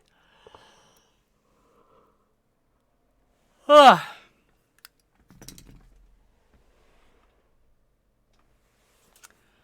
Sorry, chat.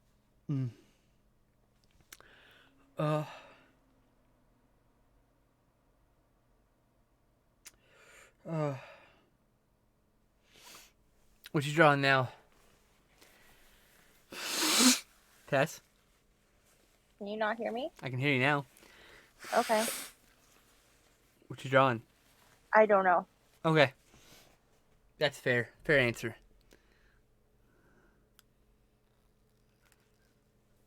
Thank you for the subscription, JL.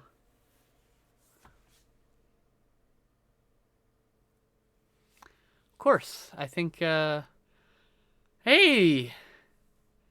Wow, there was a hype train. A potential for a hype train. Damn. Should have paid attention to that. My bad.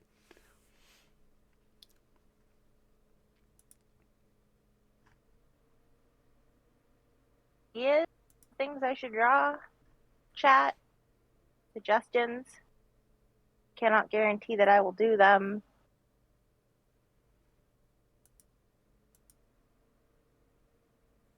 Sometimes they turn out, though.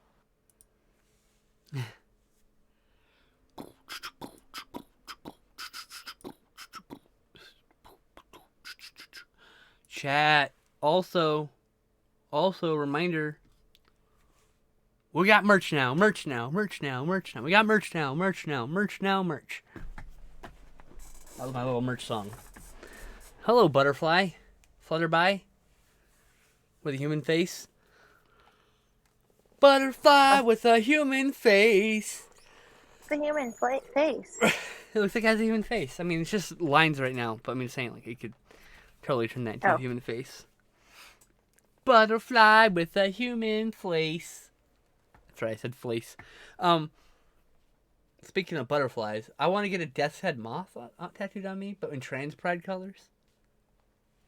We found a King Kamehameha moth, and it was stuck inside. You remember the scene in Jurassic World where they're looking in the observation deck and they're looking down on the scratch marks made by the Indominus Rex? Yes. Okay, so we got to go inside that building. Oh, that's cool. And there was a King Kamehameha moth, and it was stuck. And we caught it, and we put it outside. Aw, that's sweet. I don't know what a King Kamehameha moth looks like. It is the type of butterfly type of hummingbird moth. It's really big. How do you spell Kamehameha? I don't want to look it up. K, like K-A-M-E. Ah, found it. Ah, Okay. okay. Kamehameha. Yeah, Kamehameha. Like, literally. but it's Kamehameha. Oh, that's a pretty butterfly. It's orange and black. And it's got a cool looking caterpillar form with spikes and cool shit. That's awesome. And they're huge. Are they? I Yes. can't tell from this image. They're ginormous. Okay, I drew a butterfly, but now I'm done. Okay. What's next? I don't know. Don't know.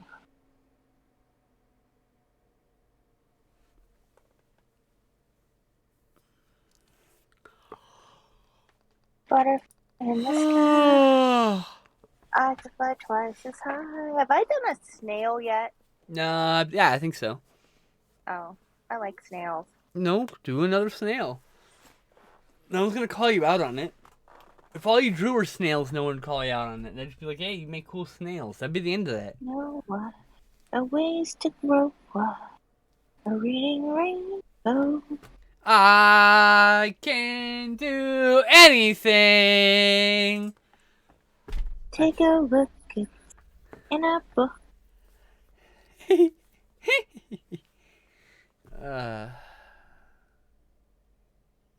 It's 2:15 already. Jesus. Wow.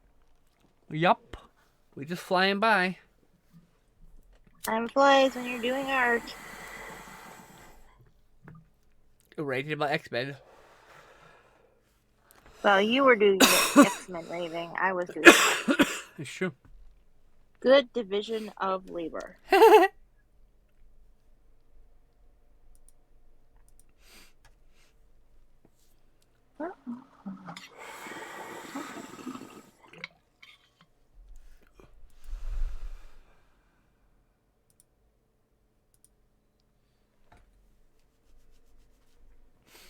$7. Okay, that's $7. How much is this gonna cost me?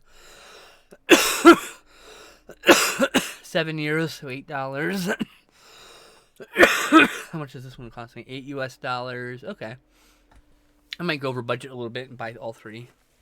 I have a budget every month for Bandcamp, for buying music. Ah.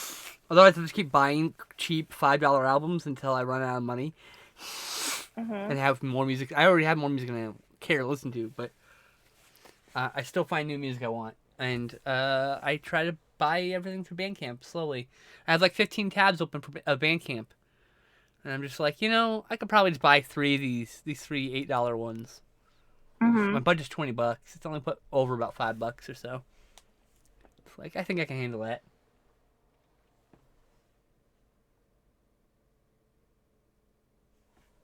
Brain has the sleepies. Time flies when you're stoned, am I right? Sometimes. Sometimes you get really, really, really, really high and you're just like noticing every second that goes by. It's the thing about being stoned, is one way or the other. But there's no middle ground, really. It's either you're going to have that or not, I do gotta pee here.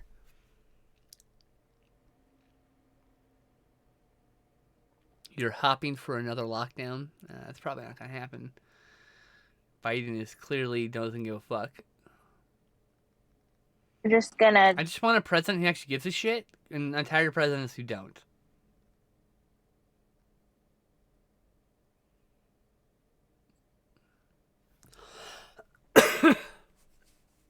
Just gonna end up treating it like the flu eventually. That's not how it should be. No, I didn't say it was. Well, I know. I'm just saying. Of course we are, because it makes fucking the rich richer, as proven by the last 2 years. And the rich not paying almost any income tax. That's a big fucking problem. And then I hear the GOP wants to push through a tax that raises taxes on the poor, but not the rich. I'm like, how tone deaf do you have to be? I like how you're making a penis. That's cool. I wasn't. I'm making a joke. It's mushroom, clearly. It's just, you know. It was a jellyfish. Oh, okay. It looks like a mushroom. I need to move the Oh. art up a little bit, probably. Oh, yeah, now it looks like It's jellyfish. Jellyfish. But also, it looks like a penis. Because mushrooms look like penises. But it's a jellyfish. Or maybe penises evolved like mushrooms. Like, what if the fact that we were, like, apes and we, like, did psychedelics and expand our consciousness, what if constantly doing that through the eras has evolved our penises to look like mushrooms?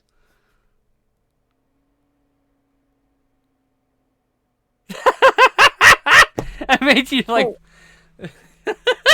Other species who haven't done that though. Well, but none of their penises look like mushrooms. So, but ours do.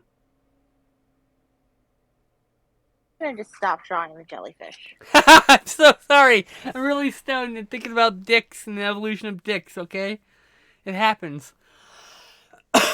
Sure. I'm sorry, Teshra. I'm sorry. You can keep drawing the jellyfish. It's okay. Sure you are. Sure you're sorry. I'm it's okay. sorry. I will draw something else. No. Draw a mushroom that looks like a penis now. No. Also, I don't remember how jellyfish frondy thingies go, so.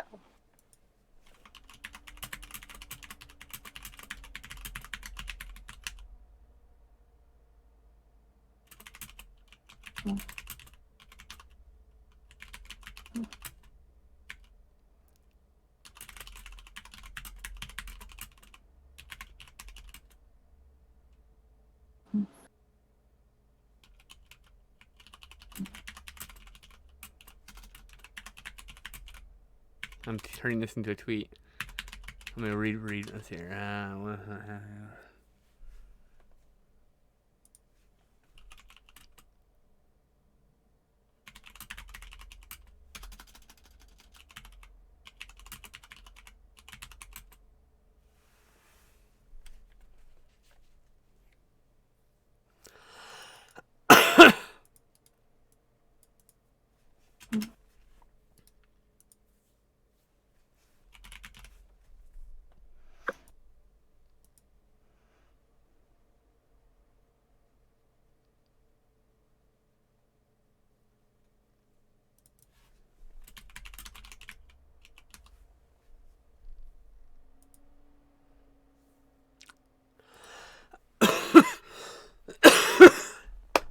All right, I've taken the cursed thought and turned it into a tweet. You're welcome. The cursed penis thought. It's now a tweet into the universe. People now know about my stupid thought. I'm sure there's like a million evolutionary, more sensical evolutionary reasons for the way the penis looks. But like, what a complete stoner thought that was! Like out of the blue.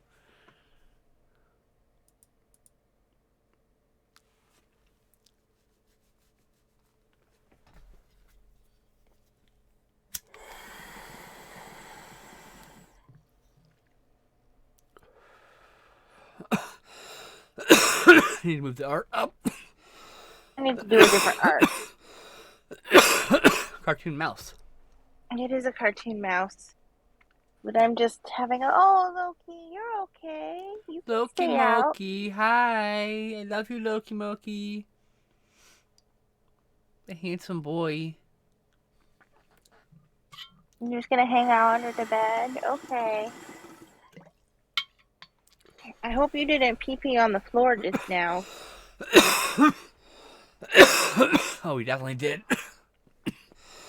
We're still having potty training issues. Is he getting better at it, though? No. Oh. Okay. We're trying to keep him peeing on the pee pads, but sometimes he likes to just sleep on the pee pads. That's a cat thing to do. Like, The world is his litter box. He's basically a feral cat. Right. So now he's a slightly less bitey feral cat. He's feral, but he's learning. He'll get better eventually. Probably. Maybe. Most likely. Sometimes they don't get better. And you just gotta live with your cat that pees everywhere. And then you get little rubber booties like me, so you just walk around and just wash your rugs every week like I do. Because You need to take the carpet off the floor. we have hardwood floor. But yeah, I understand what you're saying. Like everywhere else, like, yeah, you have to do that. They put, actually, my parents got so tired of cleaning all the rugs in the side room that they redid the side room floor with rubber water resistant like flooring. So now it just sits there in puddles until my parent mom cleans it up or sees it. Otherwise, you walk around just socks, you run the risk of having a soggy sock. Yeah. And a wet pea foot, and nobody wants a pea foot. Nobody wants a pea foot. I should say, most people don't want a pea foot. I don't want to exclude everybody, alright? I don't want to say everybody, because there's probably someone who's like, yeah, that's my kink. I'm like, fine. You want the pea sock. Alright. And yes, soggy socks are awful. Awful, awful, awful, awful.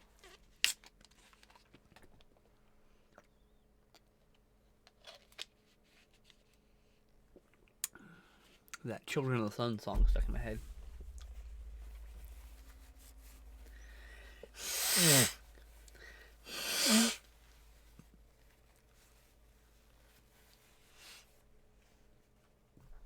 I'm having a hard time remembering how heads attach to bodies, so... Whatever. You'll be alright. You'll figure it out. Gotta make things without necks, like alligators. Lizards. The neck's not like a thing that looks a specific way. Oh, you know what? Have necks. You should do snakes. They don't have necks. They're all neck. I like snakes. But, yeah, snakes all neck. Yeah, so you can't fuck it up. I'm pretty sure you just have really funky looking, very much neck. I had too much neck, I know.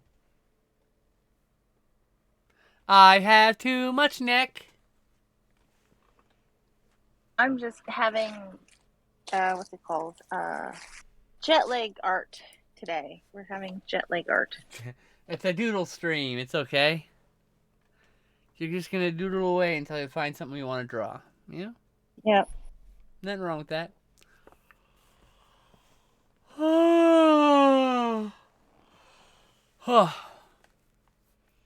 like Loki Moki. I love him so much. He's so cute. I'd take him off your hands, and I'd train him so you wouldn't have to.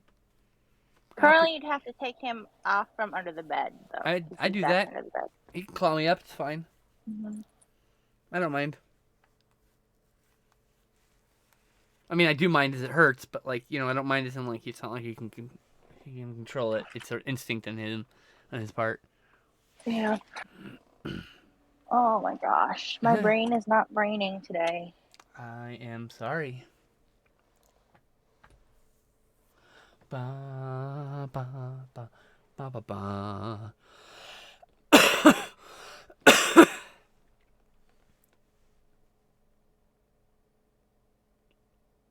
You're finding some sort of visual reference to draw? Yep. Cool. Certainly Any looks like suggestions? Oh, Animal. Kuoka. Kuoka. Quoakka. Kuoka. Or a Dick. Kuoka. Dik. Dick. Those are cute. Kuoka. Quokkas are like the cutest animals on the planet. Dik.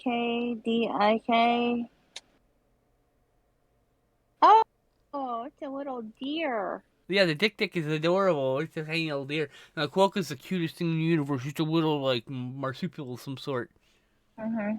I'm like, oh, you should want one so badly. It looks so happy, especially when you give it food and it shoves it in its cheeks and gets all, like, big mouth, big wide face, and looks like it's got a big smile. I'm like, oh, I just want to hold it. I just want to hold it and pet it and call it mine.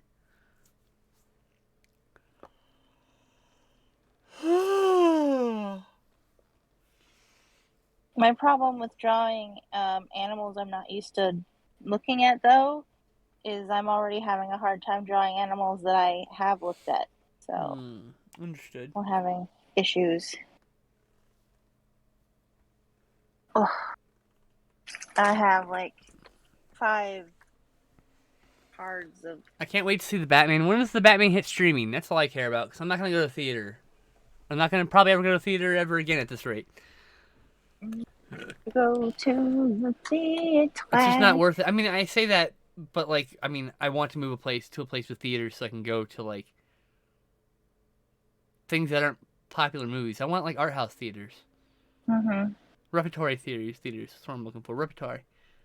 I like to go to live theater. No time soon, sadly. Probably on HBO Max within the next 6 months or so. I would assume it's. I'm gonna guess it comes out when? On the 15th of March. So I would guess it is 3 months from that date. 2 months from that date, it'll hit streaming. 3 months from that date, it'll hit physical media. Roughly. That's the average. I know I can rent a movie out theater out by myself. But I mean, like, I want to go see, like, old 70s and 80s movies in the theater. I don't have any interest in seeing the most blockbusters. Like, I like the superhero movies. They're all good. They're all fun. But I don't have any interest. The back of a dog's head. Woof, woof, woof. Woof, woof, woof. Okay, I'm done with that one. Bork, bork, bork, bork, bork. Heck the police. Bork, bork, bork. My brain is not braining. No.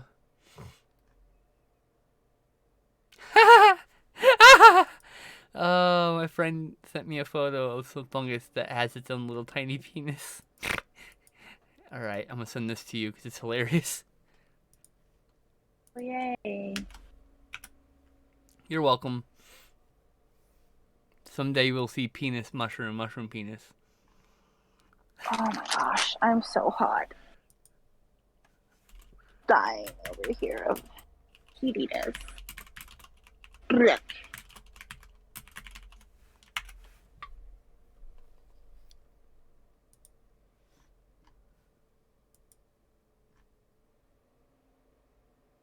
Skin.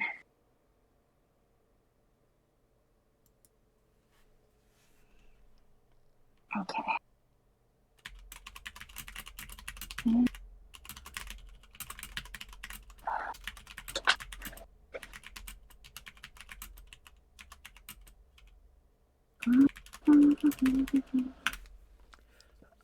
I should, by the end of this year, have all my emote slots filled up finally. It's kind of hard to live on disability, and it costs me a certain amount of money every month. She keeps trying to give it to me cheaper, my artist friend. And I'm like, no! Stop lowering the prices! You're doing work! Here's the work! You have previously agreed on one price, and she keeps giving me a lower price. And I'm like, no! Stop it! I let her get away with it at Christmas. She gave me art that I had requested art, and she got it done, and she said, it's yours for Christmas. So I was like, okay, I'll take that. I will fucking take that. That's fine. Because it was a Christmas present. Yes. But I refuse to just let her lowball her art. It's amazing. I want her art. Like, I've talked to her. I want some of her art on my body. There is... I want this melting pizza art. This is... Melting pizza. And, I also want... I want Stab Cat. The cat with a knife. I kind of want this on my pelvis bone, on my above my crotch, because I'm a stab cat. But you know, it also sounds like a painful tattoo. So, and then I want to get. I mean, I'll probably have her design my moth tattoo. I want to get Death's Head moth and trans pride colors. She did a moth here. She did this eyeball in the drink. That's really cool. But she has like all these little pieces of art that I just want to... Oh, and she has this possum with a VHS tape. And I want to do a whole sleeve of her art. From like... I want this part of my arm on all sides completely covered by her little... Cute little... Like little badges almost. You know, like piece here, piece there, piece here, piece there. And then have another artist do some filigree between all the various arts to kind of connect it all in like a design. But also I don't have the money or the desire, because every time I get money, the only thing I do is spend it on more movies. Also, This needs to move. But yeah, more movies. More movies. I have a problem. I buy movies. Oh, look, there's even movies back there. My postcards with the claim that I'm going to mail them to people, and then I don't. I just keep them. Let's see here. Let me scroll back and catch up a chat. I waited. Oh, hold on. Batman drops Friday. Yes, it does. You're right. So it would be 3 months probably from Friday.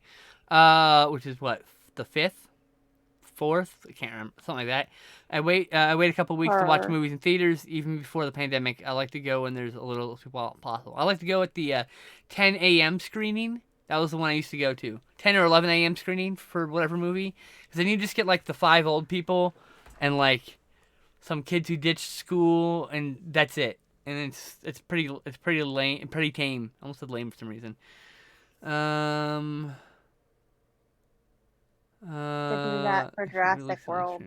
Yeah. I don't want to pay premium prices same day. The Alamo Drafthouse allows you to rent out a theater. However, they also allow you to screen a certain list of movies. You can bring a Blu-ray too. Yes. You cannot bring a Blu-ray. Yes, because it takes they have the list is quite I think you can stream anything from the AGFA archives, if I'm not mistaken. Oh. So I mean, I'd like love to see some movies, let me tell you.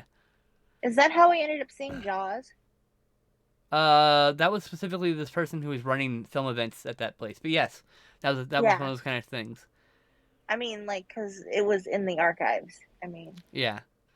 I understand you don't feel too safe to go out of the theater where I'm at. I do. Well, it's your fucking life too. You do what you want.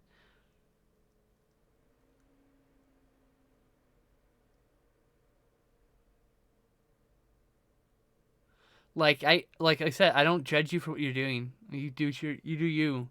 I know you'll wear a mask. I know you'll take precautions. You know.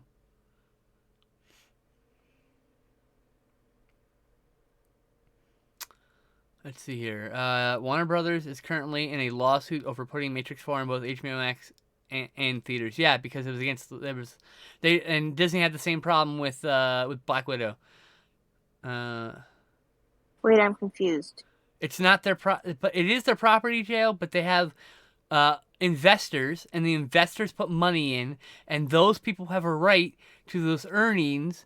And that's why they're suing, because taking the movie and put it on their streaming service gives them no theatrical earnings, because their money is on theatrical earnings. So yes, that is the problem. That's why, yes, it's their property, but they're still being sued over it. They're not being sued by themselves. They're being sued by the investors of the movie. Okay, I hate that. 10 is 10. I'm talking about 10 a.m., not 10 p.m. 10 a.m., Michael. That's not late. That's early. Wrong direction. 9 a.m. screening. Yeah, I saw Prometheus at 11 a.m. screening. It was me and I'm pretty sure it was my wife and my best friend. That was it. The only people in the theater. The next screening was packed, apparently. But the first screening, nobody was there.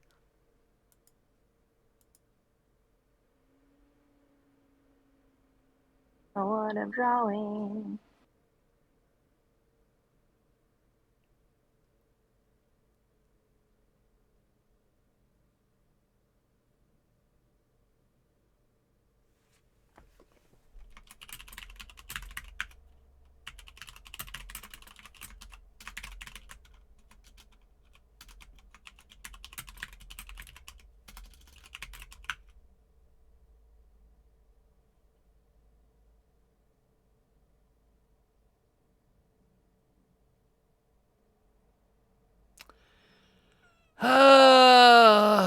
Anyway, I don't want to have this conversation right now. I'm drawing.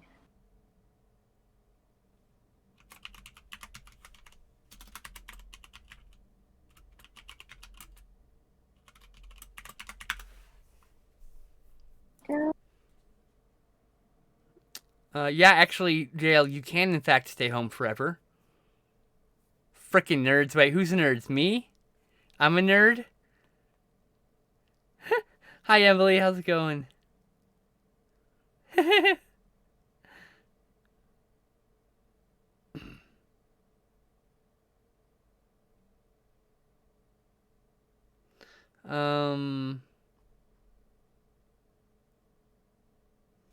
But yeah, I'm a fucking nerd. I've always been a fucking nerd. It's going good. Well, that's good. I wish things were going better for me, but they're not.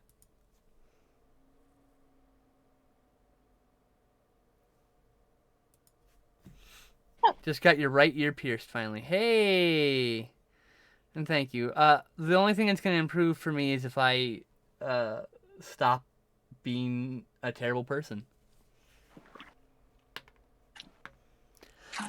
You're not a terrible person. I am. No, you're not. You only think you're a terrible person. I did bad things. Yes, but that's not being a terrible person. I'm not a very good friend. But you're trying to become a better friend, which makes you a good person who's having a hard time. I am struggling, to say the least.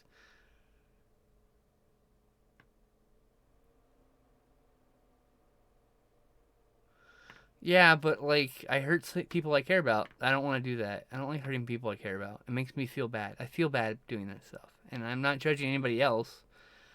And of course, I'm a person who just does good and bad things because I'm a person. But like, unfortunately, the people we care about are the ones we seem to hurt the most.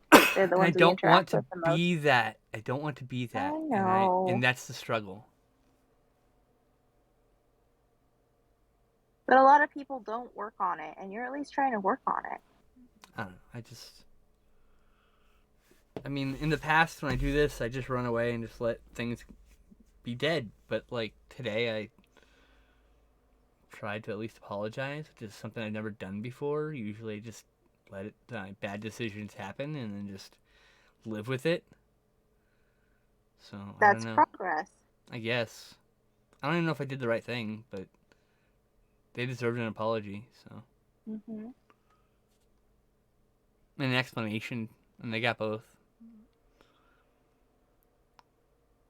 I don't care, Jail. Like, you tell me all the time. I know. You're dying inside like the rest of us. I get it.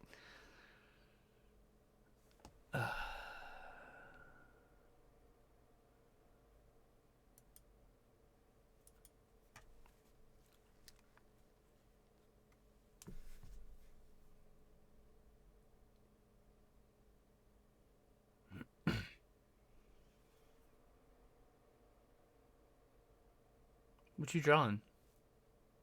A people. What's that? Possibly a people. Is it I someone don't like specific? To draw people. Nope. Okay. So I asked, are you using a like a source image? Nope. You should definitely go do that. No shame Nope. in that. I'm drawing. There's I'm lots and lots and drawing lots of people who do like things. stock art for that stuff. Nope. Okay. I'm drawing from my head. I use source images a lot, but I don't feel like it right this second.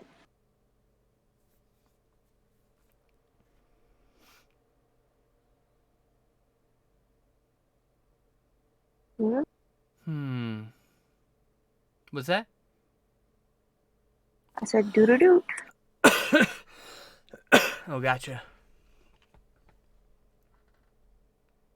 It's just, yeah. It's been a week, and it's only Tuesday. What a fucking week, eh? Captain, it's only Tuesday. Fuck. That's my life right now. Also, I'm commissioning 2 emotes now. I don't have money for 2 of them, but I've got money for 1 of them.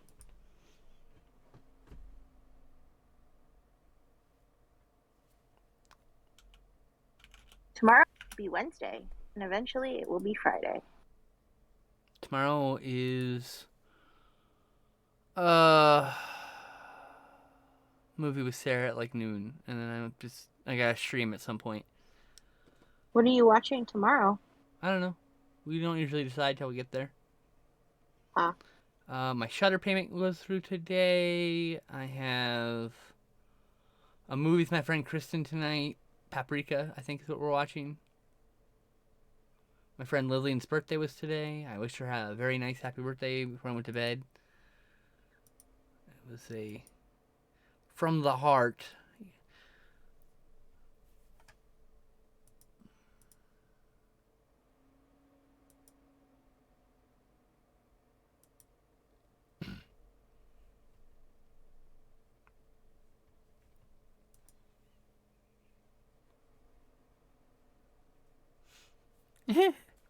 So, John DiMaggio and Hulu were able to come to terms on a contract. Oh, that's cool. I have that's the show I've only watched maybe like 5 episodes of, including the Sad Dog episode. Um, my my roommates in college really fucking loved that show. Show? Futurama. Oh. But I'm glad that the fans get to have Bender back. That's like really cool for them. Like I recognize how important that is, even though I'm just not necessarily a fan of the show. I don't hate the show. It's one of those shows that if someone put it on, I wouldn't turn it off. But I'm like, or I wouldn't complain or whatever. But it's just, yeah. Jurassic Bark. I don't know what Jurassic Bark is. Oh, the episode, right? The really sad dog the episode. Yeah. I don't know what the fuck Jurassic Park. Oh, right. Duh. But yeah, the Hedonist Planet episode. I remember that episode. And like I know I've seen probably more than a dozen episodes because my roommates used to watch it all the time, but I wasn't always paying attention. I was on my phone, or I was working on my computer, or I was doing something else. I was prepping for a shoot because I was in film school. Mm-hmm. And it was before the show got renewed 3 or 4 or 9 times or whatever. Okay, that was this one. Oh, is Futurama not available on Disney Plus in the States? Asking Michael, who said something. Is that Hulu? Is that why? Okay, that makes sense.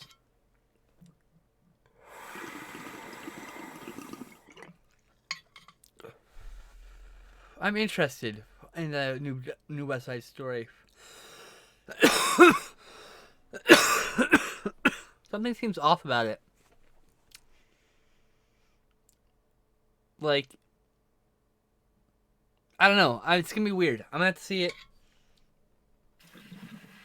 I'm a fan of the original. The original movie is one of the few musicals I own on Blu-ray, actually. Said to go back to this mouse. I mean, outside of, like, Disney movies, which I have a bunch of. Okay, welcome back, mouse. You should put glasses on the mouse.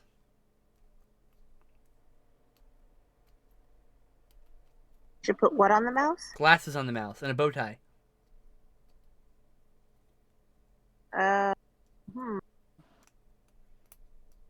Might be able to do the glasses. Fair. Yeah, side view of a bow tie probably doesn't look like much. What?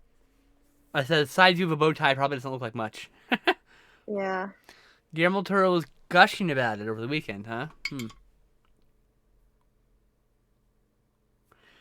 Interesting. I would be interested to read his thread, honestly. I'm gonna go look him up real quick. Alright, Guillermo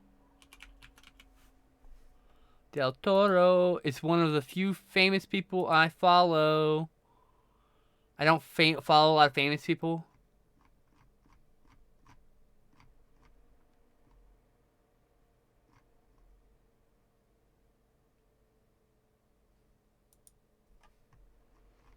Here's his very long thread. Okay, hold on. Let me open this up because I want to read this. Cool. No, open. Thank you. Cool. Okay. Because I'll read that. He can hype me up about it, Oh, French Dispatch. That's something me and Justin are gonna watch. We need to see Bottle Rocket still, I think. I still need to see Isle of Dogs. Oh, I still need to see Isle of Dogs. I think that's the only ones I need to see now. It's here. Wes Anderson.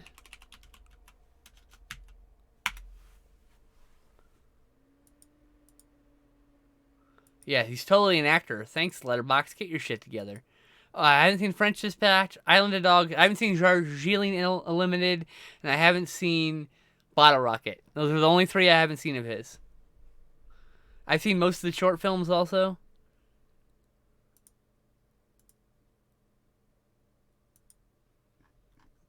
There are always like 1 or 2 on the Blu-rays, the Criterion Blu-rays. Any group watch parties? No. Let me do that. Fantastic Mr. Fox. Fantastic Mr. Fox was very good.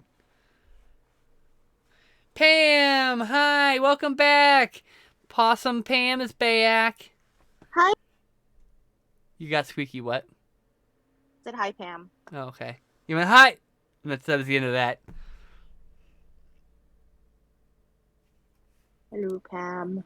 Give Wes Anderson give him all the money. I think he gets plenty of money. I don't think he has any problems getting movies made. Guillermo Del Toro seems to struggle getting movies made. Someone give Guillermo Del Toro all the money, all of it.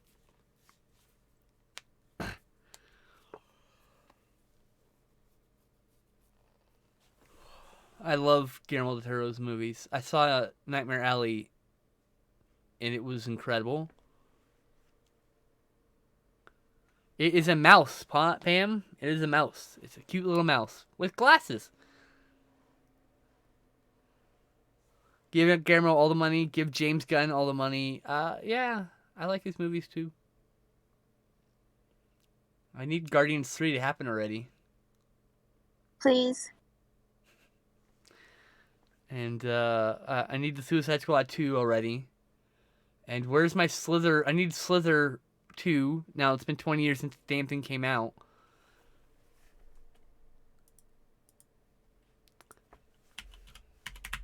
I want Slither to get, like, just give me a good release of that. Oh, it's almost been 20 years. Got a couple more years, but if he releases it in 2026, it'll be 20 years since Slither. That's the kind of thing I want. I want Slither. Slither is such a good movie. Totally fucking underrated. The only James Gunn joint I haven't seen is Romeo and Juliet.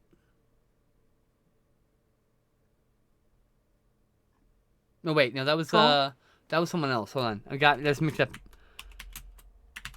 I think I just got people mixed up. Did he write it? Oh, James Gunn wrote it. Okay, never mind. I wasn't wrong. My brain wasn't wrong. I thought it was directed by him, but it was actually written by him. I haven't seen Romeo and Juliet, which is like one of his first jobs. Hey, Born Info guy's here. He's lurking as he drives, he says. Did you see Sam Raimi said he's coming back in Multiverse of Madness as a special character? And the hints right now are ticket booth guy from Spider-Man. I can't wait. I can't wait. I can't wait to see where Sam Raimi's car is in Ultimate Multiverse Madness. Holiday special for Guardians hits in December, but that's like 50 minutes long. I want like it's like Guardians 2.5 exactly. I want the third movie. I need to end of that trilogy. 2. Like, as somebody who's from a fucked up family, the ending of Guardians 2 really hits home. Like, you know, he may have been your daddy, but he may have been your pappy, but it wasn't your dad, or whatever it was. Like, I don't know the line, but it just kills me.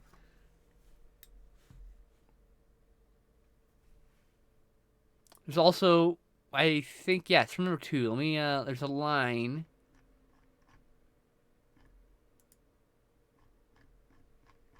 One of my favorite lines in film, because it's a fucking ring of truth to it. Let me go find it, so I don't want to butcher it, because I actually put it in this thread of movie quotes. Oh, here it is. When you're ugly and someone loves you, you know they love you for who you are. Beautiful people never know who to trust. Like, fuck. That's like a fucking brick. The ultimate be able to float in the void. Here's what I want. This is seriously what I want. It won't happen, but I think it would be really funny is you see when they're going between worlds, you see the Oldsmobile going by, and you see Ash from Evil Dead going by, and it's between the two movies. That little between 2 and 3. That's what I want. That would be great. Little nod. I don't think that'll happen. Oh no, I think he's gonna be ticket booth guy. We're gonna probably see return of that guy. Bruce Campbell's 2 different characters in the Spider-Man movies.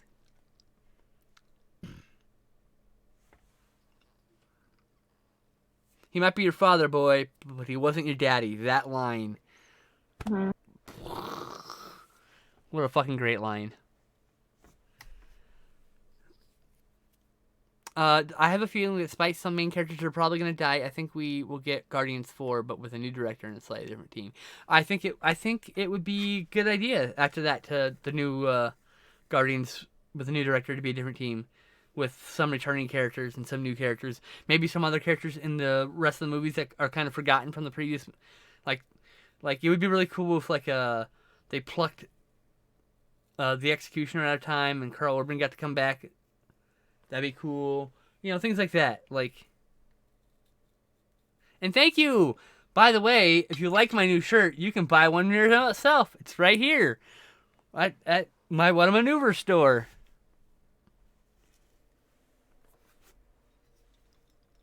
Just in time for Stream Elements to do its regular old, hey, you want to support the stream post?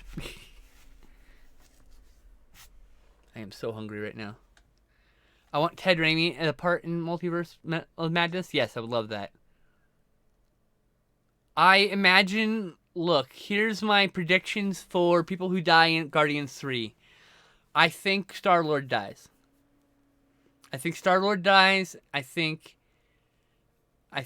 Rocket will die, and I think that will be the heartstrings tug. I think Rocket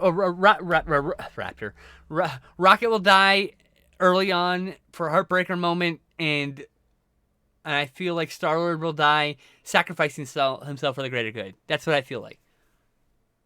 That's why I watch the third movie in any trilogies. That And yes, way I can keep everyone alive. Cosmo cameoing in the previous 2 movies. He should cameo in the 3rd movie. He should become part of the team as part of the 4th one with the new director. I agree with that. Batista said he's done. I mean, but Drax and Mantis could have a happy ending together too.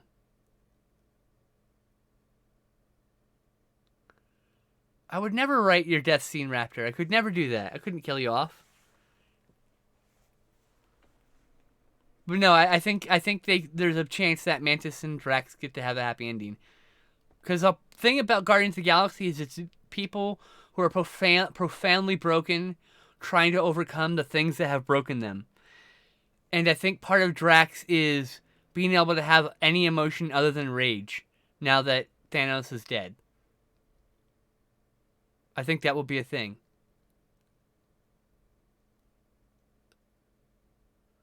You can kill me off, but I don't want to die in the house. Never.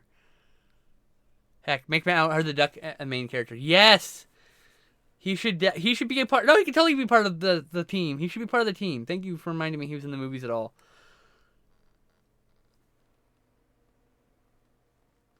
But yeah, I can see Mantis and Drax finding companionship that wasn't cruelty, and Drax finding peace after being nothing but rage for years. I think that is a nice ending for those two. I don't feel like Star-Lord should have a happy ending.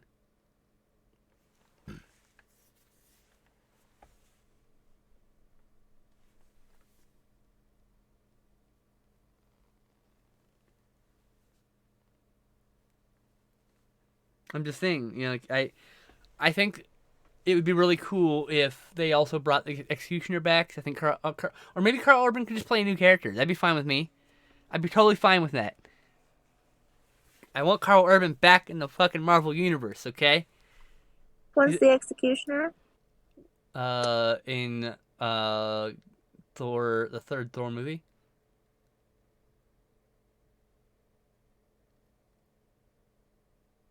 He's a character in the third Thor movie. You're welcome. That doesn't help me. There was a lot of characters in the third Thor movie. Yep. But now you can Google Executioner Thor and you'll find him. I will forget by then. I have a feeling some of those What If characters are coming to the mainstream universe since they teased their existence in the poster of the Multiverse of Madness. Very specifically, I think Agent Carter will come to the mainline universe, which I think is a cool idea. I cannot make mouse hands. They are just not cooperating. Give him gloves like Mickey. Give him 3 fingers and everything. I can do 3 fingers. Yeah, that I can do.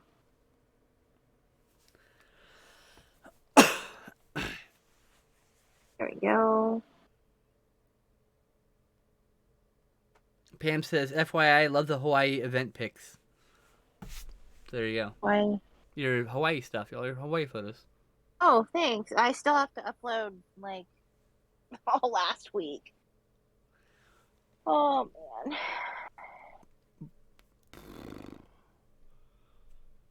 But yeah, I'm interested to see what the universe looks like after the Multiverse of Madness.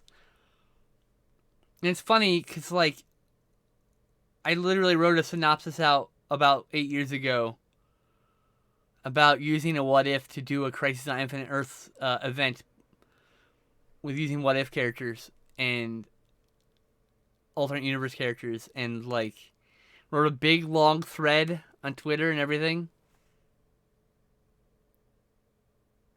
I think Marvel Zombies is going to get teased also in the, like, as a live action thing. They're going to get a little moment. Like, I know there was that very brief What If episode, but, like, yeah. I think he needs to not be holding cheese. Maybe he's holding a cup of coffee. A thimble of coffee. That would be super cute. Thimble of coffee. Oh, yeah! Thimble, that'd be great. But yeah, I think the Marvel movies look kind of fun, like, going forward. And I'm interested. I really want to see the latest Spider-Man and Multiverse of Madness because I know they tie together. So, but yeah, I have to see the Spider-Man Far From Home. What was it? What's the second Spider-Man? I don't know. I don't know either, but I have to see it. There's been a lot of movies I have just not watched because of movies got overwhelming.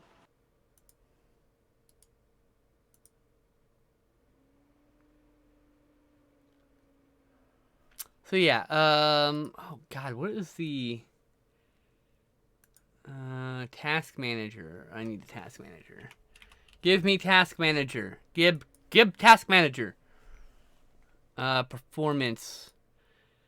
Oh, my computer's been awake 28 days, 3 hours, 53 minutes, 38 seconds. All right, cool. I was curious how long my computer's been up. What's that? You went bloop, and then you were gone. Oh yeah, I said my computer's been active and not reset for 38 days now. Oh, that's a long time. Yep. My headphone's about to die. I gotta switch ears. You know, it'd be really cool. Deadpool and the Guardians. It'd be a good match. Yeah. I would like to see that. I would see Bring that. in some more Fox-based characters that they teased, and or had small cameos in other movies. Bring one of those characters in, or a couple of those characters in for as characters in the main line. Finally, I have a feeling we'll probably get a teaser for X-Men. In the next one of the next few movies, whenever that is. X-Men. Are they gonna? What? I thought. What's his name? Was done doing X-Men. Who? Um. Patrick Stewart? No. It doesn't matter because they're not going to use anyone from the old X-Men movies. Aw. You mean Logan? The guy? You mean Yeah. Huge action. Yeah.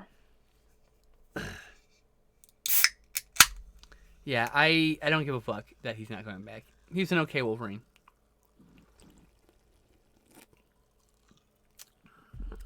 I want like a more accurate. I need my 5'3" Wolverine. Damn it. I need Canadian. I need the hair.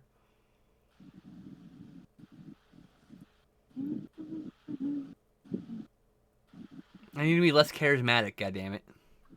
Less charismatic. Oh, you like Hugh Jackman? Huge Action, as we call him around here. We call him Huge Action because me and some friends were on a live show, and someone misspoke and said Huge Action instead of Hugh Jackson. So now Huge Jackson was what he said, but now we're like Huge Action. Now we just call him Huge Action now because it's funny. Because we're nerds. Nerds. Fucking nerds.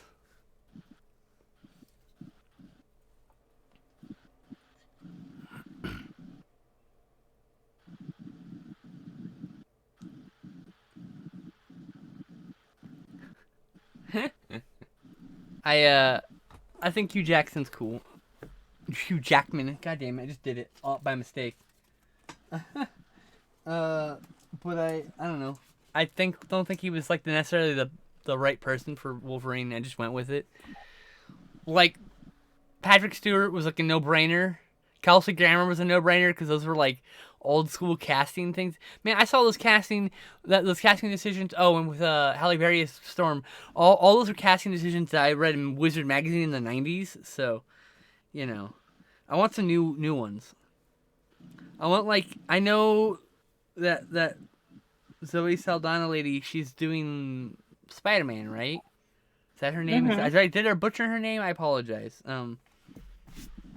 If she wasn't doing Spider-Man, I'd say she'd be the perfect Storm. Wait. So you mean Zendaya? Zendaya? Oh, sorry. I'm mixing. I don't know. I'm face blind, okay? I see person with hair. I just assume they're the same person. Yes. Sorry, that person. Because I think Zoe is what's her name? Zoe Saldana. It was blurb. That's words. Kidding.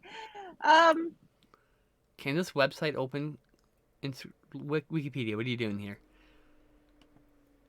Zoe Saldana. Is one of the Guardians characters. Dagnabbit. Oh yeah. So it can't be her, but like, I saw someone like offer up Jade Cargill, and I'm like, look, Jade Cargill is gonna be a huge star in the women's division. She's getting over pretty well now, but she can't fucking act. There's a reason why she's got a mouthpiece to set up matches for her. She tried to do that promo, and I'm like, oh, you know it'll work. Will she be better in the future? Yeah. Would she be a good choice in the future for Storm? Quite possibly. You know, I'd rather see her as like She-Hulk, to be honest with you. She got the physique I would see like a She-Hulk, but I wouldn't be opposed to her if she was a better actor. That's it. That's my only complaint with her. You love Hugh Jackman in the role, but he is not 1% comical Wolverine. I don't even need 100% comical Wolverine. I just want one that's more accurate than tall as fuck Hugh Jackman, you know?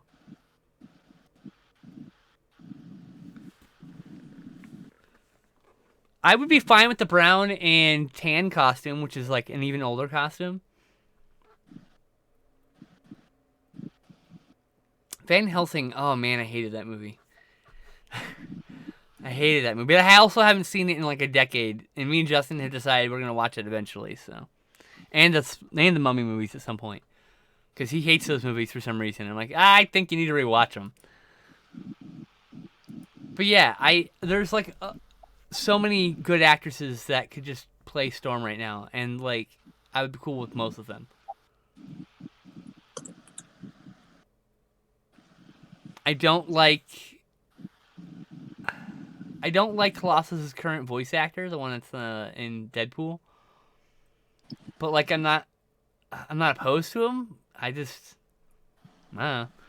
The guy who plays Colossus's body is pretty accurate. Like his screen presentation is accurate. I have no problem with like the way Colossus portrayed like a big goofus. My X-Men would just look very, very different from what anyone's seen so far on screen.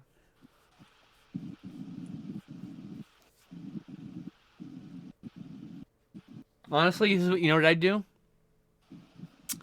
This is what I would do. I would directly link to only X-Men First Class and make it very clear that X-Men First Class is the only one that exists in this universe. And would try to I would try to at least do some of the things I know Matt Vaughn wanted to do for X-Men First Class too. Okay. But it's set, decades later, so it's a whole different X-Men than the X-Men. So, maybe the guy who played Beast should come back and play like an older Beast. That'd be cool.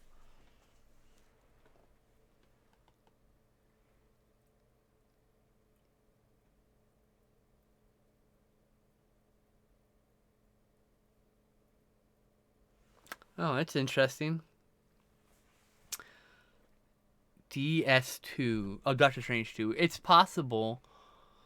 Isn't there a WandaVision Part 2 coming also? Didn't they renew WandaVision for a new season? Because that could be this could lead directly into that. And then that would be the plot you speak of. That'd be perfect for a TV series, right? This whole time we've been living in a different universe.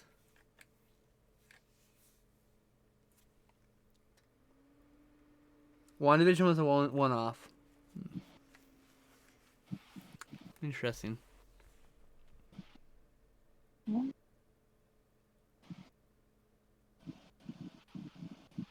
I also like how Multiverse of Madness is tied into Loki. That's pretty cool. So I hope we get like one of them alternate universe Lokis again.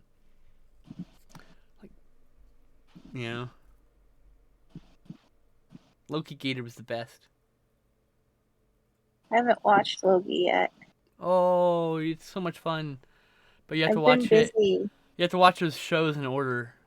So be aware. And you have to make sure you're caught up on all the movies. Because they tie into movies pretty tightly. In fact, there's a strategy. Am I not caught up on? I don't know. I'm just saying. Make sure you're caught up on the movies. There's a bunch of those shows. The Star Wars shows too, where there's like a 4th or 5th episode in the series, and that episode directly ties into like a movie or another show that happened previously. So I've just been busy the last few months, so I haven't had a chance to watch things. I want to know when we find out the Hulk was purposely sent away in that spaceship.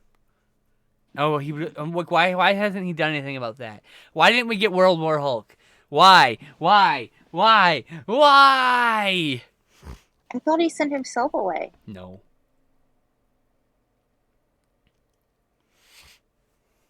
Not in the comics. He was sent away by the Illuminati. No. Illuminati was Mr. Fantastic, Charles Xavier, Doctor Strange, Iron Man. I can't remember the last member.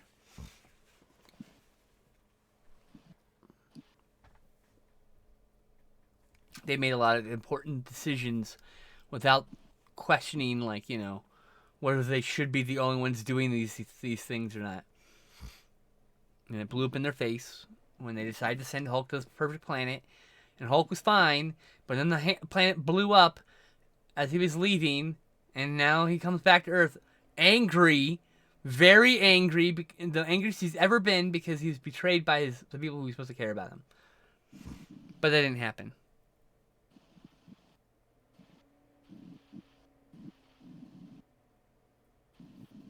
Yeah, I know they haven't. Like, they can just fucking cash Universal in on it. I don't understand. Like, holy shit. There's a reason why Hulk only appears in Avengers films, because they have the right to do him in Avengers films. But I also like that the Hulk's been like this emotional backbone to all those movies, and a moral backbone at the same time. So I just thought that was because the Hulk movie they made didn't do too well. That's because those were done by Universal, and the Avengers were done by Marvel. They did a deal that he could appear in a certain number of Avengers films, and so that's why he's so important in those movies. Yeah, the problem with I don't like Edward Norton. I don't like Michael Douglas. They're both actors who have taken movies away from the directors to give them a different cut. The Ghost in the Darkness was 40 minutes longer, but Michael Douglas took the final cut away and edited it down so that his character was made more important than he originally was. And there's so many like loose hanging threads in that movie. And the same thing happened with Edward Norton and American History X. There's a whole other director's cut the director never got to have. And that's all because Ed Norton took the movie away. So, I don't like if I would never work with an actor who had final cut clause. Nope. My fucking like I also probably wouldn't want to work on any of those movies anyway because they won't give me final cut.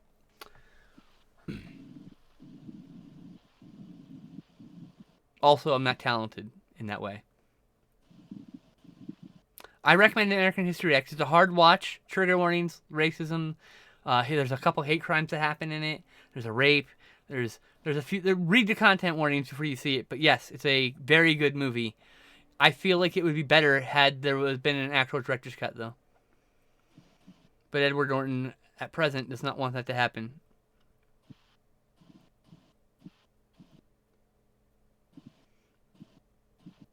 Yeah, it did pretty badly critical-wise when it came out.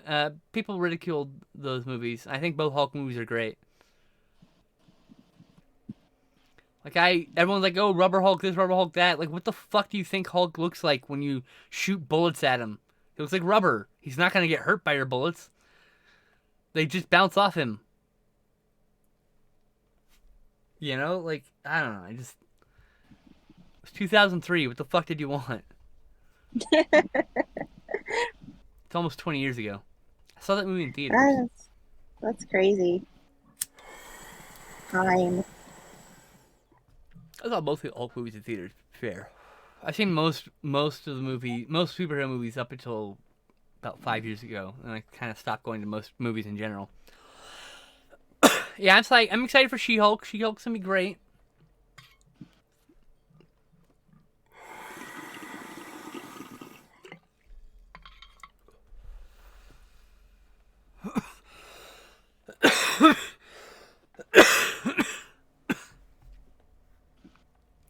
I would love to see a Wolverine origin like movie or show, like Origin Wolverine, Origin 1 and 2, the graphic novels that talk about his past. I think that'd be really cool as a miniseries.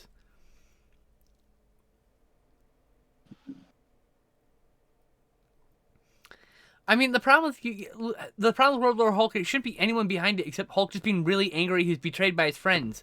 That was the whole point. Is when you fuck over friends, they get really angry at you. I mean, like, I know from personal experience.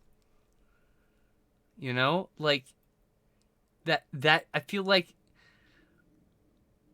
it's a level of rage not really expressed often properly. Like, that betrayal. I don't... Anyway.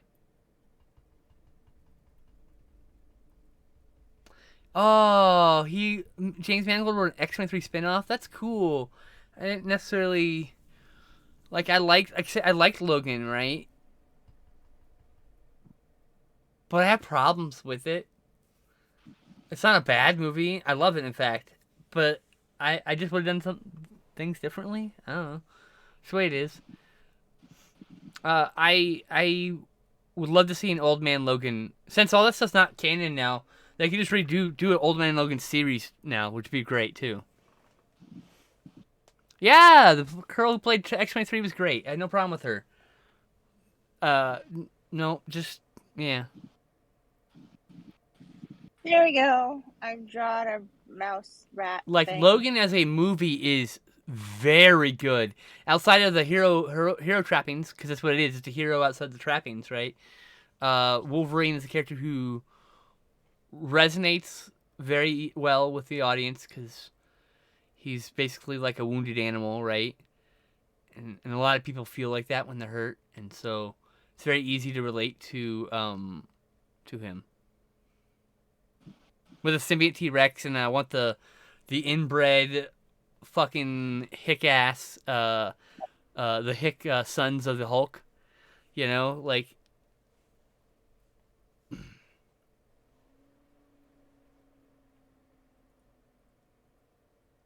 Do some cleaning up here on this.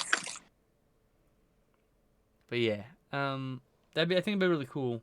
Since you're talking about all these like alternate universes, they could easily just do it as an alternate universe show. You know. But I didn't, like I said, I think Logan is one of the best Wolverine movies. I think the Wolverine, outside of the Silver Samurai's depiction, I think the Wolverine is probably the most accurate Wolverine we've gotten, like story wise. Still had huge action in it instead of an actual short actor who looked like Wolverine. But you know, hey.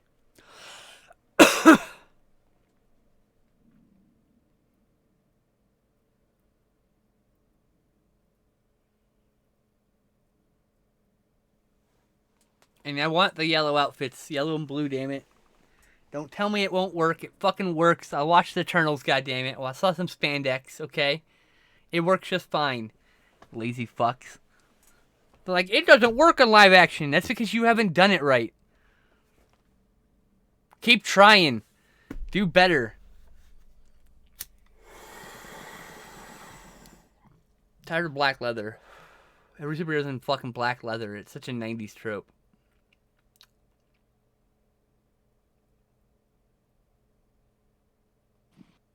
Where they call you Wheels.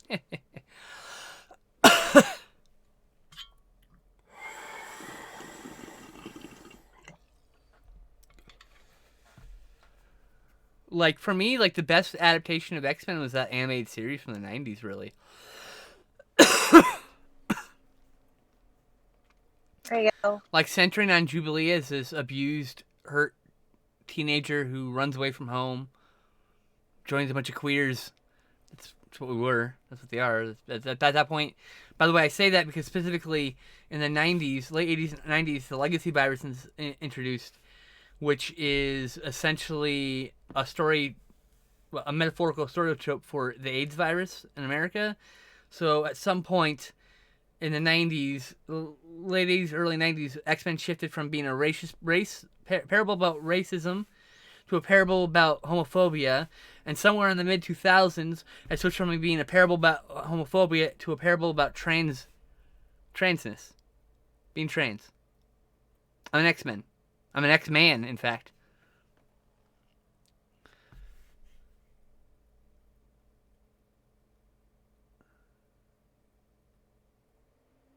A mouse thing. So yeah, I don't know.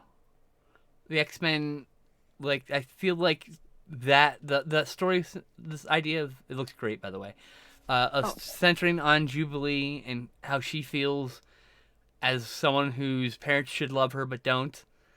Like, that resonated so true with me as my own life. And then, like, going from there, you can just, like, you can play with all sorts of little aspects that haven't been played with the movies.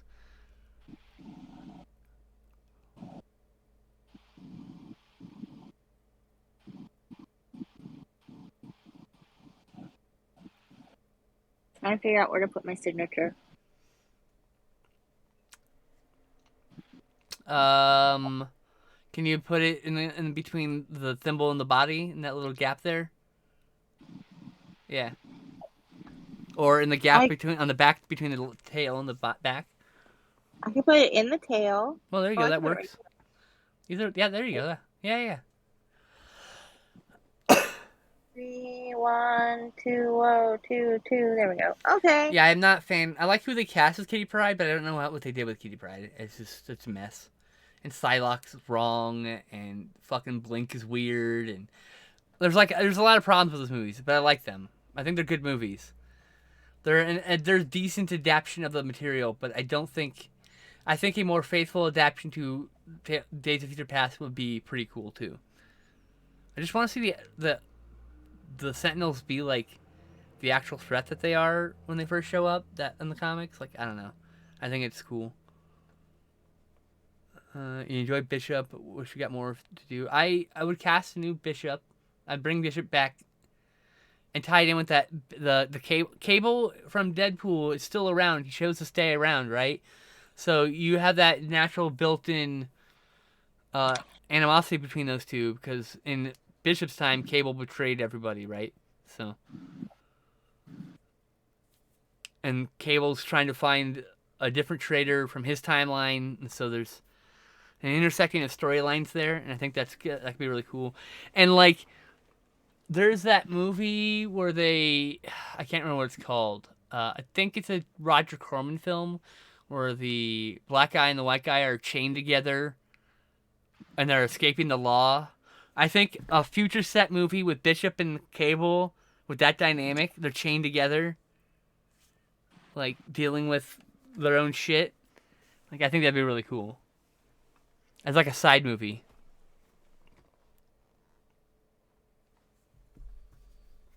But yeah, I like the story of Bishop was great. I think I would not use any of the old cast. As much as I like all the old cast, especially the people from First Class, I would just recast everything. It's gonna be new, fresh, young. Most of them are gonna be like 18-year-olds. I would probably say. I'd probably hire a few teens to be younger. You know, like, because you're gonna introduce a character who's like 15, right? We'll just say it's Cannonball, right? Cannonball's just a kid in this movie. By the time you get to the third movie, he's like 19. He can be part of the movie, and you planted that character in the first movie. Maybe you had him in the background, or maybe you have a line of dialogue in the second movie, and then by the third movie, he's part of the cast. And like, that's such an X-Men thing to do, because you'll see characters in group shots who aren't on the team, and then like 7 issues later, that person's on the team through whatever reason. And I think that would be really cool mimicry of the comic book to the screen.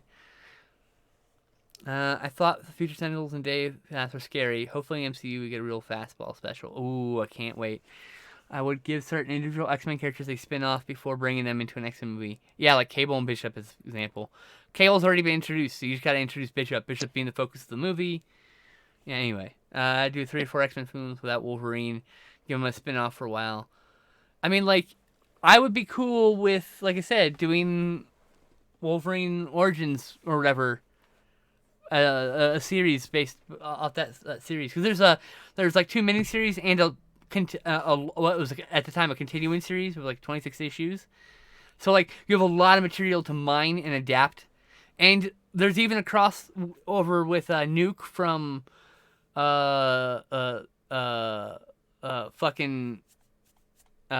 what's it from Captain Winter Soldier and Captain America, or Captain Winter Soldier and Falcon and Winter Soldier. That's what it's called. And so like there's a crossover with that character. There's a crossover with the character from Daredevil, season 2. Was it Daredevil season 2? Pretty sure it's Daredevil season 2. There's a crossover with a couple other characters with Wolverine in the past. So you could have these actors come back in these little small parts for these moments. Like, anyway. I don't think anybody has to fill Wolverine's shoes. That's a hard job. Oh, I'm sorry, Angel. I'm glad you're here, though. Oh, hi, Angel.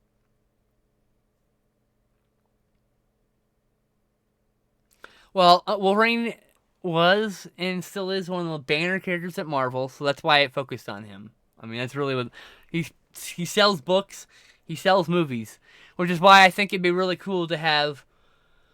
It'd be really neat. How about this? we're talking about Guardians 4 being like a new team, a new actor. Put Wolverine in that. Make him interesting there. You know, and then you can do a Wolverine series with them in the past, and you know.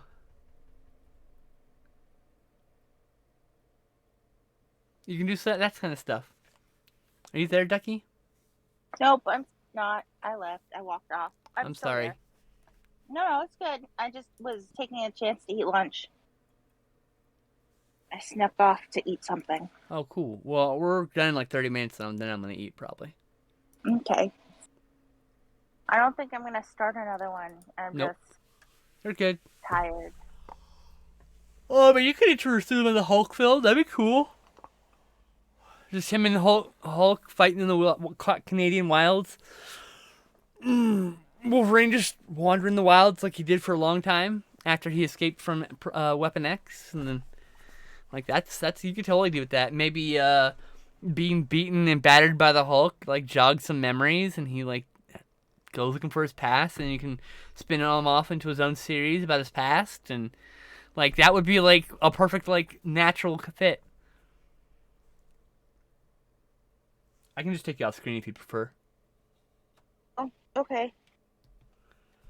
That way you don't have to worry about it. I'm okay. I'm done doing what I was doing.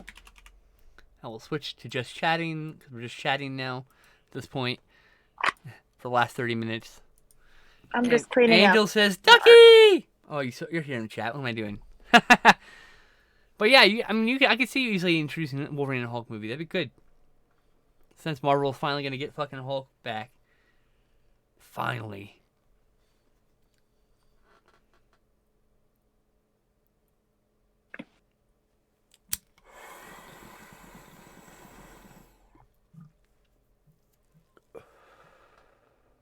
No, they licensed all the Hulk to Universal, who got movie rights to them to a certain point, and haven't been using him. And now, I guess Marvel will be retrieving Hulk at some point soon.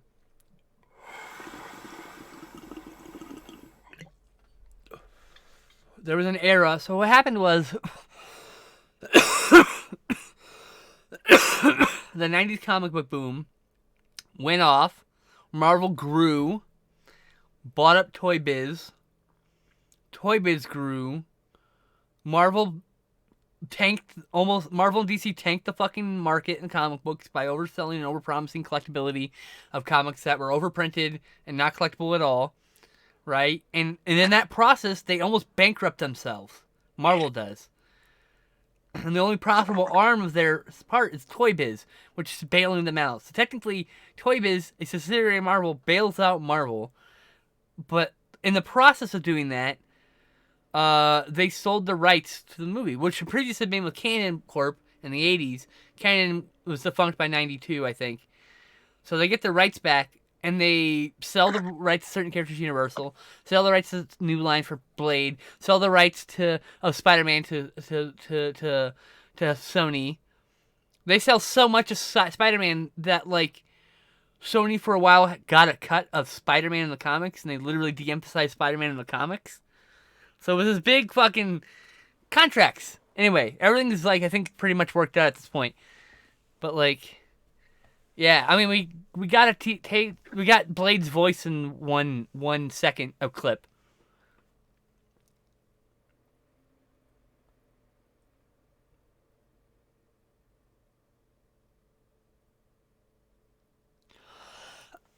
So yeah, all the licenses are confusing. Yes, they are. In fact, movie licensing is a fucking nightmare unto itself.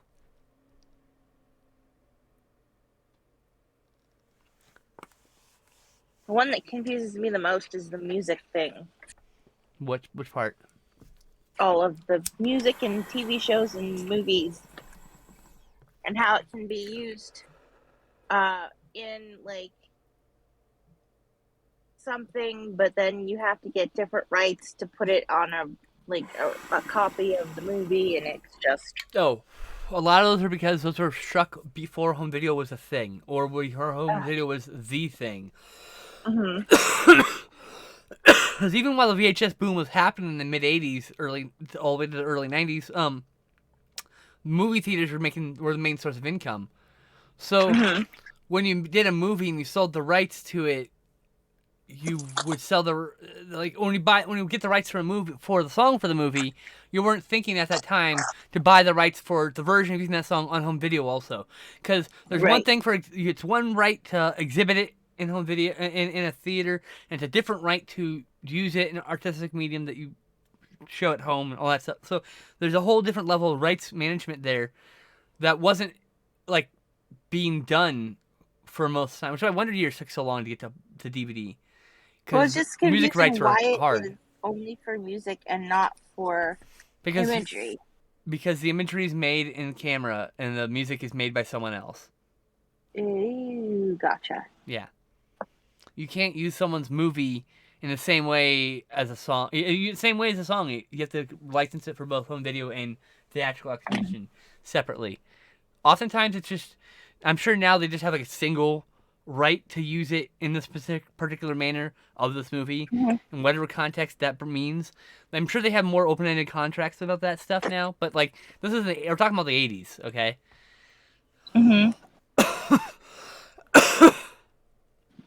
Recently, where have you been, Raptor?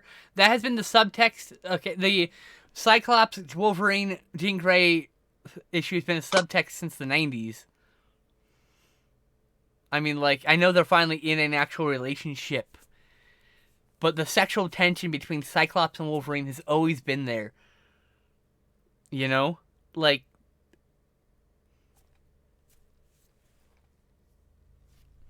the only thing keeping that happening from, like, in the 70s when Claremont was doing that shit, 80s and early 90s when Claremont was doing that shit, was probably just fucking puritanical editors. You know?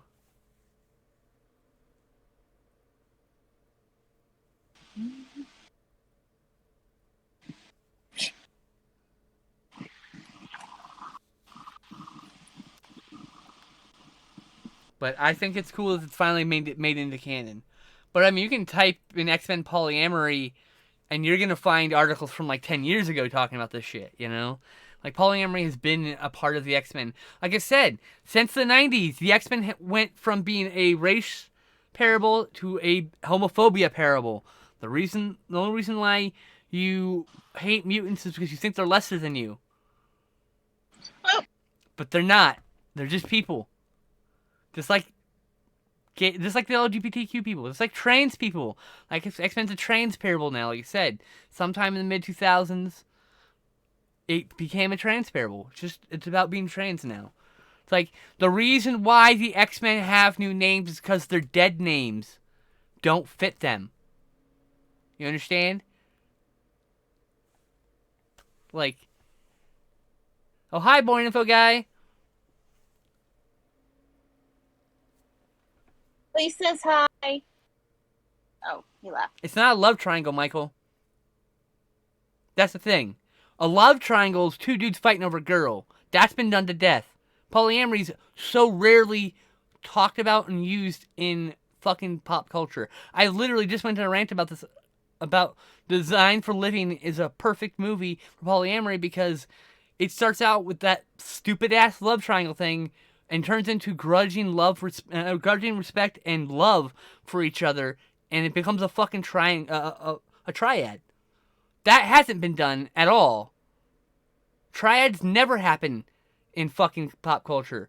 Almost always, the triad is broken by homeostasis of the heteronormative standard of man and woman. Almost always, polyamory is depicted that way.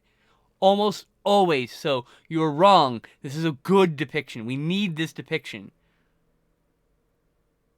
I understand, like, why you were confused with that, but the difference between a love triangle and a triad are love, respect, and communication in a relationship. The love triangle's that fucking dynamic where the two dudes are fighting over the girl, and if they just got over their fucking stupid fucking egos, they could have a very loving relationship with the lady, and they don't even think they're out to touch. It could be a V. Polyamory is also a V. Two people loving one person, but these two people here don't. They're just friends. That's it. That happens all the time.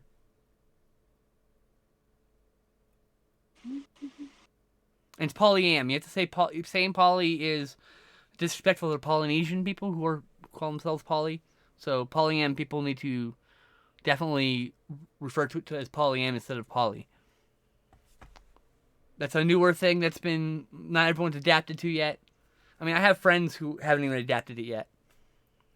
But polyam is the appropriate term for it. But you're right. More positive polyam relationships are. Here's a movie you'll never fucking guess. Oliver Stone, the movie Savages. The main characters, the 3 main characters, are a triad. They're in a polyamorous relationship. No, I'm sorry, they're in a V. They're not a triad.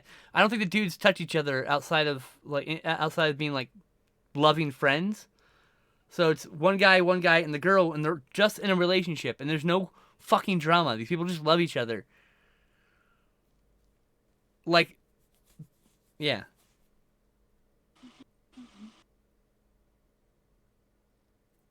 Yes, it's such a good fucking movie. It's one of it's an underrated Oliver Stone film. But yes, that's a good movie. Because it has, like I said, a positive depiction of polyamory in film. Something that's very rare. Very, very, very, very, very rare.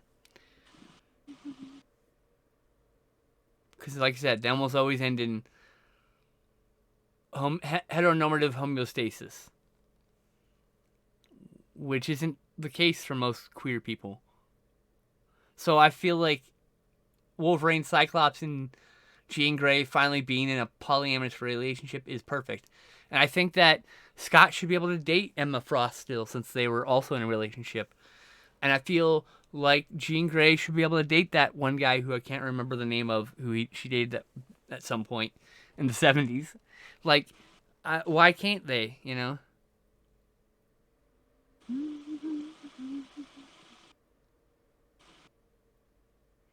See, the problem with Kitty and Colossus is then you have to navigate the age gap rhetoric. And there's a lot of people who have problems with age gaps because by the time Kitty Pryde joins the team, Colossus is in his mid-20s and she's a fucking teenager. It's like 16 or whatever. So there's an age gap, and then you have to worry about fucking age gap discourse. And I just don't want to deal with age gap discourse. I just don't give a fuck. If there's no abuse happening, who gives a fuck what people do with their lives? And I do want that, rather have that love story than Gambit or Rogue or Kitty and Colossus, because Gambit and Rogue and Kitty and Colossus are both heteronormative relationships, and I need less of that in my life. I need less of that in my life. I don't care about any of those fucking couples. All those couples suck, because it's only 2 people. Like,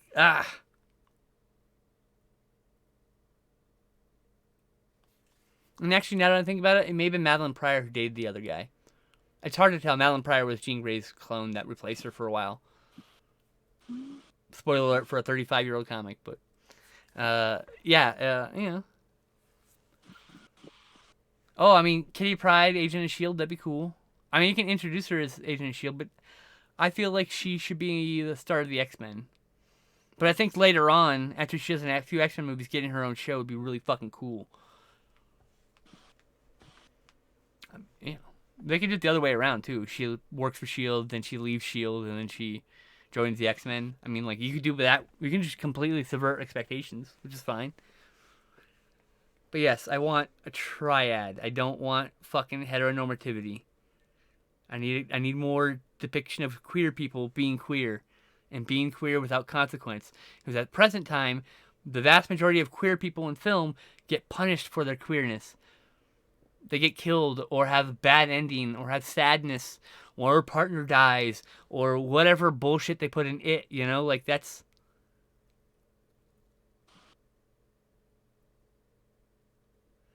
I would have zero interest in the Agent of S.H.I.E.L.D. show myself. But I do like Fitz and Simmons quite a bit.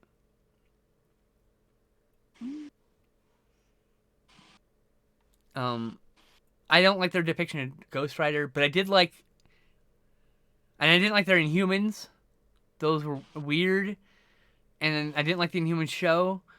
But I think, like, the rest of... Other than that last that like the last couple of seasons of like the last 2 seasons of Agents of Shield. Other than that, like I think it's a pretty good show. I really liked it up to a point. So like I think that's cool. Like I'd be cool with like some of those characters coming back. I would not be opposed to it myself. I mean,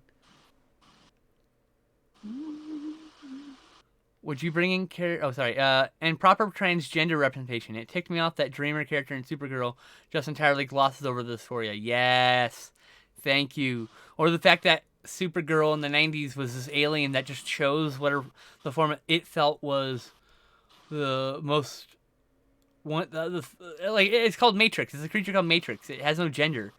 We need that non-binary character. We need that anyway. Oh, it's Women's History Month. That's cool. But yeah, I think there should be more transgender representation, especially in pop culture franchises. We probably won't see it in Disney though, because Disney is a real proper Christian company. So.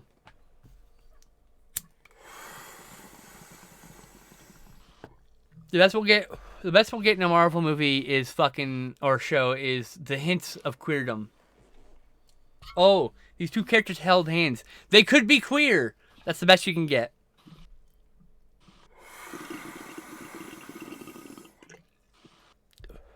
Oh yeah, Coulson and yes, the Ming Na Wen. I can fucking butchered her name. I apologize, but her character too. Those would be fine. I'd love to get those back. I have no love or hate for Quake. Quake was cool, but like America Chavez. Who is America Chavez? Refresh my memory. I don't know all the characters ever all the time. I in fact after the 90s, my knowledge of comic books gets narrower and narrower. To be really honest with you.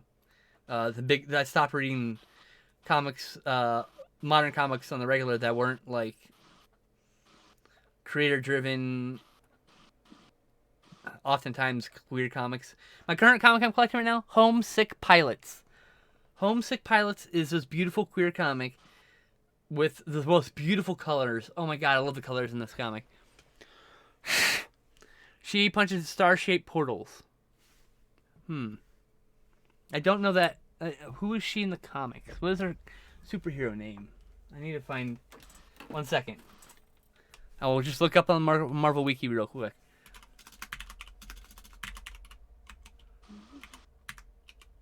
There she is, 616. She's Miss America. I like it. When did she appear? 2011. This is why I've never heard of her. Okay, I'm cool with her. She looks pretty rad. I really like her superhero costume. I love this jacket. I seriously want her jacket. Like, it's so cool. Like, I'm sold on this character. I mean, bring her in. Absolutely.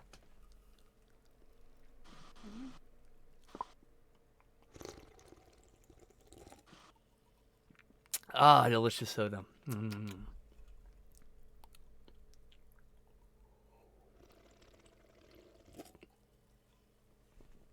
I would love to see an Exile show based on that comic where they hop around to various alternate universes and the team's all made up of alternate universe characters, except for Blink. Well, I mean, actually, technically Blink's from Age of Apocalypse, so yeah, her too.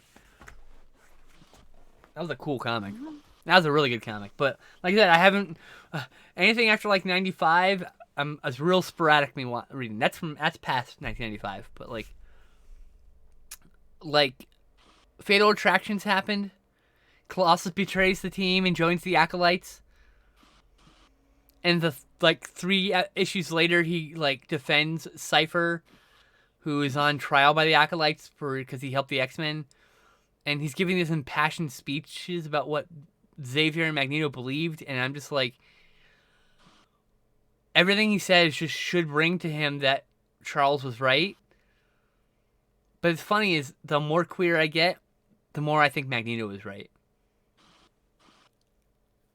It's like the older I get, the more radical I get in my beliefs and like how humans should treat each other. Radically good, radically loving. I actually feel more anger and akin to Magneto, and I think I understand his character more than I think I ever did before.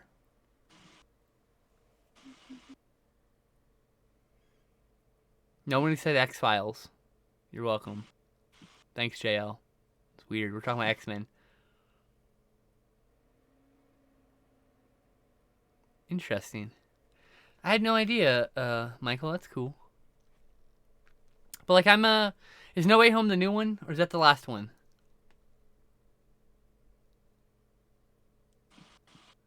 Like, I understand. I don't agree with Magneto's extremist ways, but I understand where that rage and desire to react comes from on a deep level. I think it's Homecoming, Far From Home, No Way Home.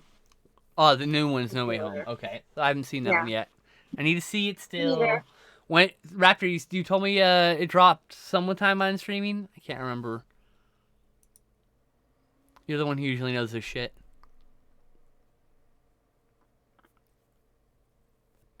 Be-do-do-do-do.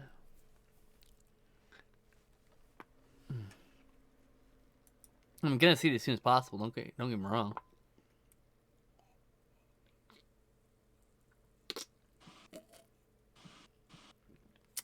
It's coming to Netflix, right? Isn't that right? I would be surprised. Can't remember. I would have expected it on Disney Plus. I thought Netflix did that deal with Sony for Spider-Man last year, which lasted for a couple years. Oh, I don't know.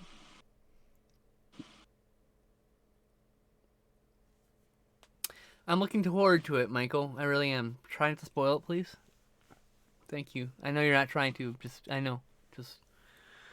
I've only seen, like, one trailer, so I remember his laugh, but, like, I didn't entirely know that he was in the movie. You know what I mean? So, I haven't been keeping up. I don't keep up with those kind of things because I like to be surprised at these things. I find having no expectations in a movie helps. I don't even watch trailers for most movies anymore. I used to watch trailers all the time, but they give away too much sometimes. Often. Especially modern trailers. It's like I've been hiding. What? Oh. Go ahead. I've been hiding from the Jurassic World trailers. I watched the trailer for that. And all that did was raise a million questions for me. Like, I have a million questions to ask about that movie. I cannot wait to answer them for me. I'm like, oh, how did this happen? How did that happen? I need to know how this got to this point. Like, I can't wait. It's going to happen. It's going to be great. I'm excited. But I would never watch, like, I'm not watching any other trailers. I've seen the one. And, like, I didn't watch it. I watched one trailer for Dune, an early trailer. When does the new Spider-Man drop on streaming, and where is it dropping? Raptor. Like, I am so stoked for that new Jurassic World, yeah. But, like, I have not a single thing, I don't know a single thing that happens in this movie. I haven't seen a trailer for it. I don't care what happens in it. I'm gonna watch it because I want to see this movie. But, like, there's movies like that. I have tons of movies.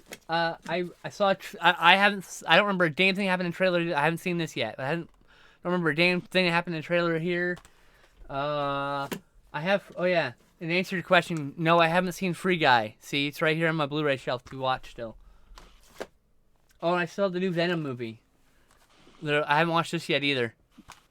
Oh, I need to watch Free Guy.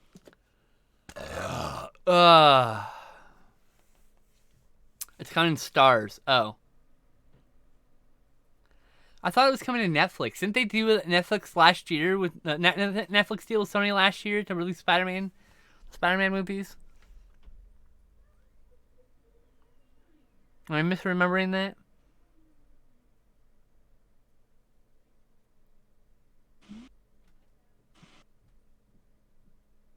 Time has no meaning. Maybe that was 3 years ago or something. I don't fucking know.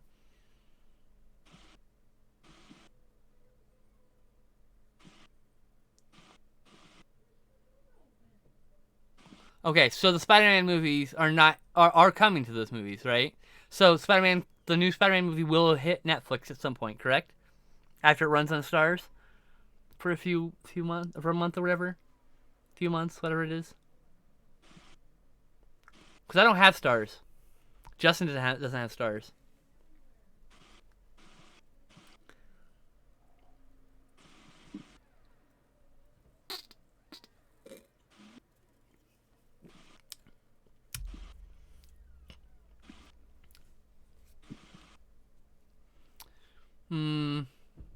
I need to see Camp Cretaceous still. I hear it's really good, actually. Camp Cretaceous. I think they just did the new season of that one too. Yep. I haven't even seen a single episode of it. You know, I've seen like 3 episodes of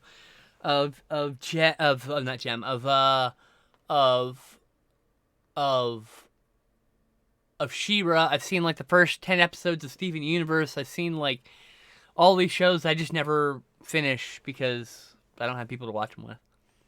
Mm. I'm really bad at watching things by myself. Me too. I want a nesting partner that I can watch things with.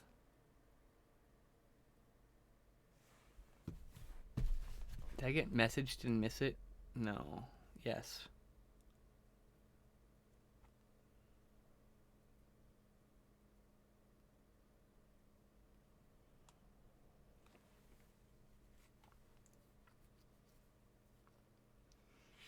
Motherfucker.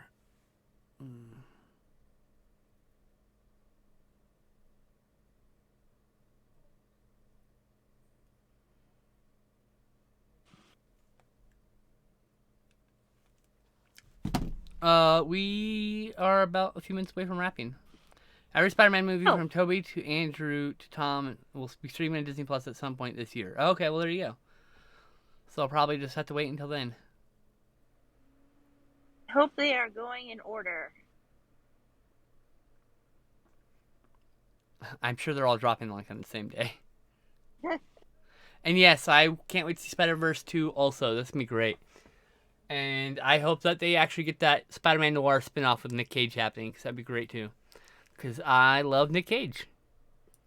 I am a Cageophile, as some people call them. I'm a Cage head. I don't know. We don't have a name for our fan club. Cageites. Do you believe in cageism? That just sounds like I'm talking about fetishes. God damn it.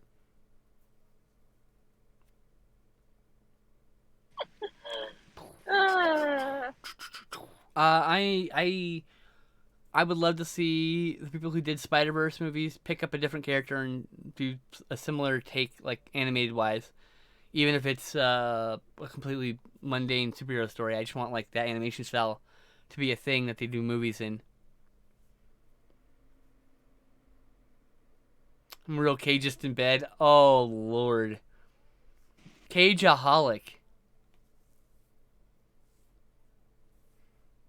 Cage-kaholic? Cage colonic? Oh, we went the wrong direction with this.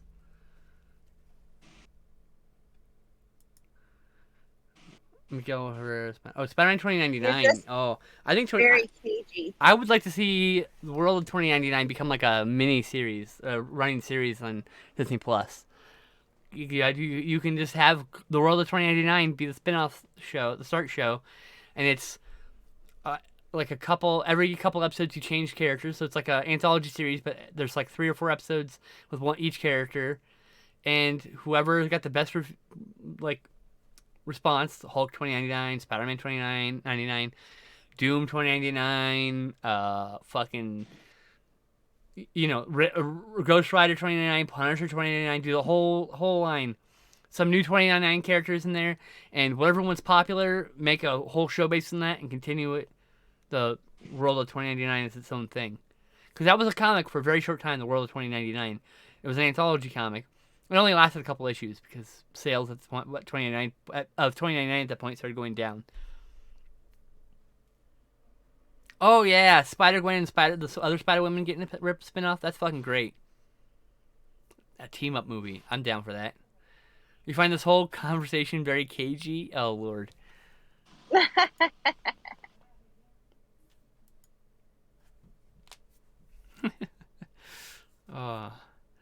So I'm getting two emotes right now. One is Sherlock doing like a hug motion, but over the word hug, right? And then I have one with Sherlock doing Bongo Cat. That's the two I put an order in for. So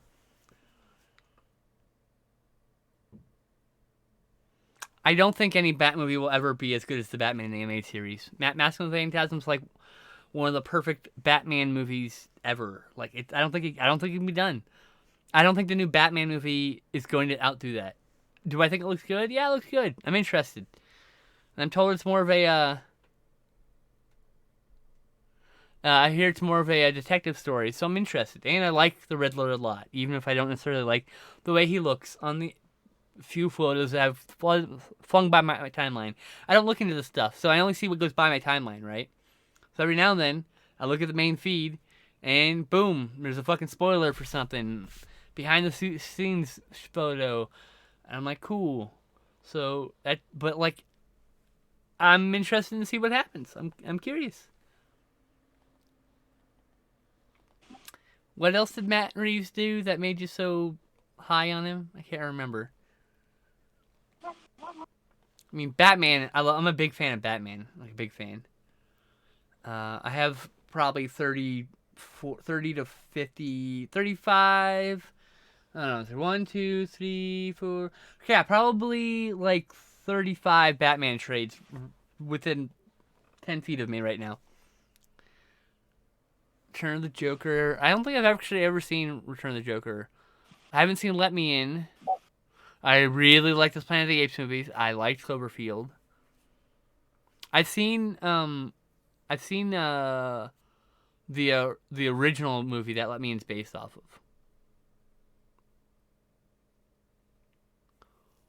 There's a Batman 89 comic book, like continuing adventures of Batman 89. I'm surprised they hadn't done that before, considering Batman 66 was so popular.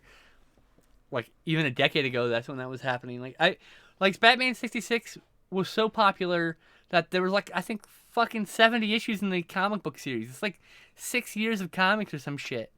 Like it's pretty wild to me. And they didn't think to do Batman 89 or something that's similar to that. I don't understand. Like that seems like such like a no-brainer. Where's my Superman 78 series? Yeah, let the right one in. That's right.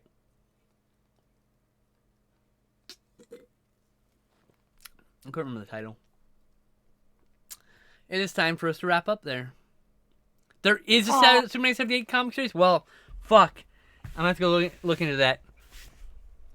Alright, everybody. Let me bring up my sister so you can see her adorable face. There's her adorable face. Wait, which direction should I be? Horizontal, always. Boop! There you go. I hope you all have a lovely day. Thank you for joining us for Art and Tea. We hope you come back next week, noon Pacific. I hope you'll join me tomorrow at probably like 4 or 5 p.m. Pacific time for some video games. I'll play some video games. And I'm glad that today's been a satisfying birthday for you. And thank you, everybody, for joining us. I will see you all tomorrow, hopefully.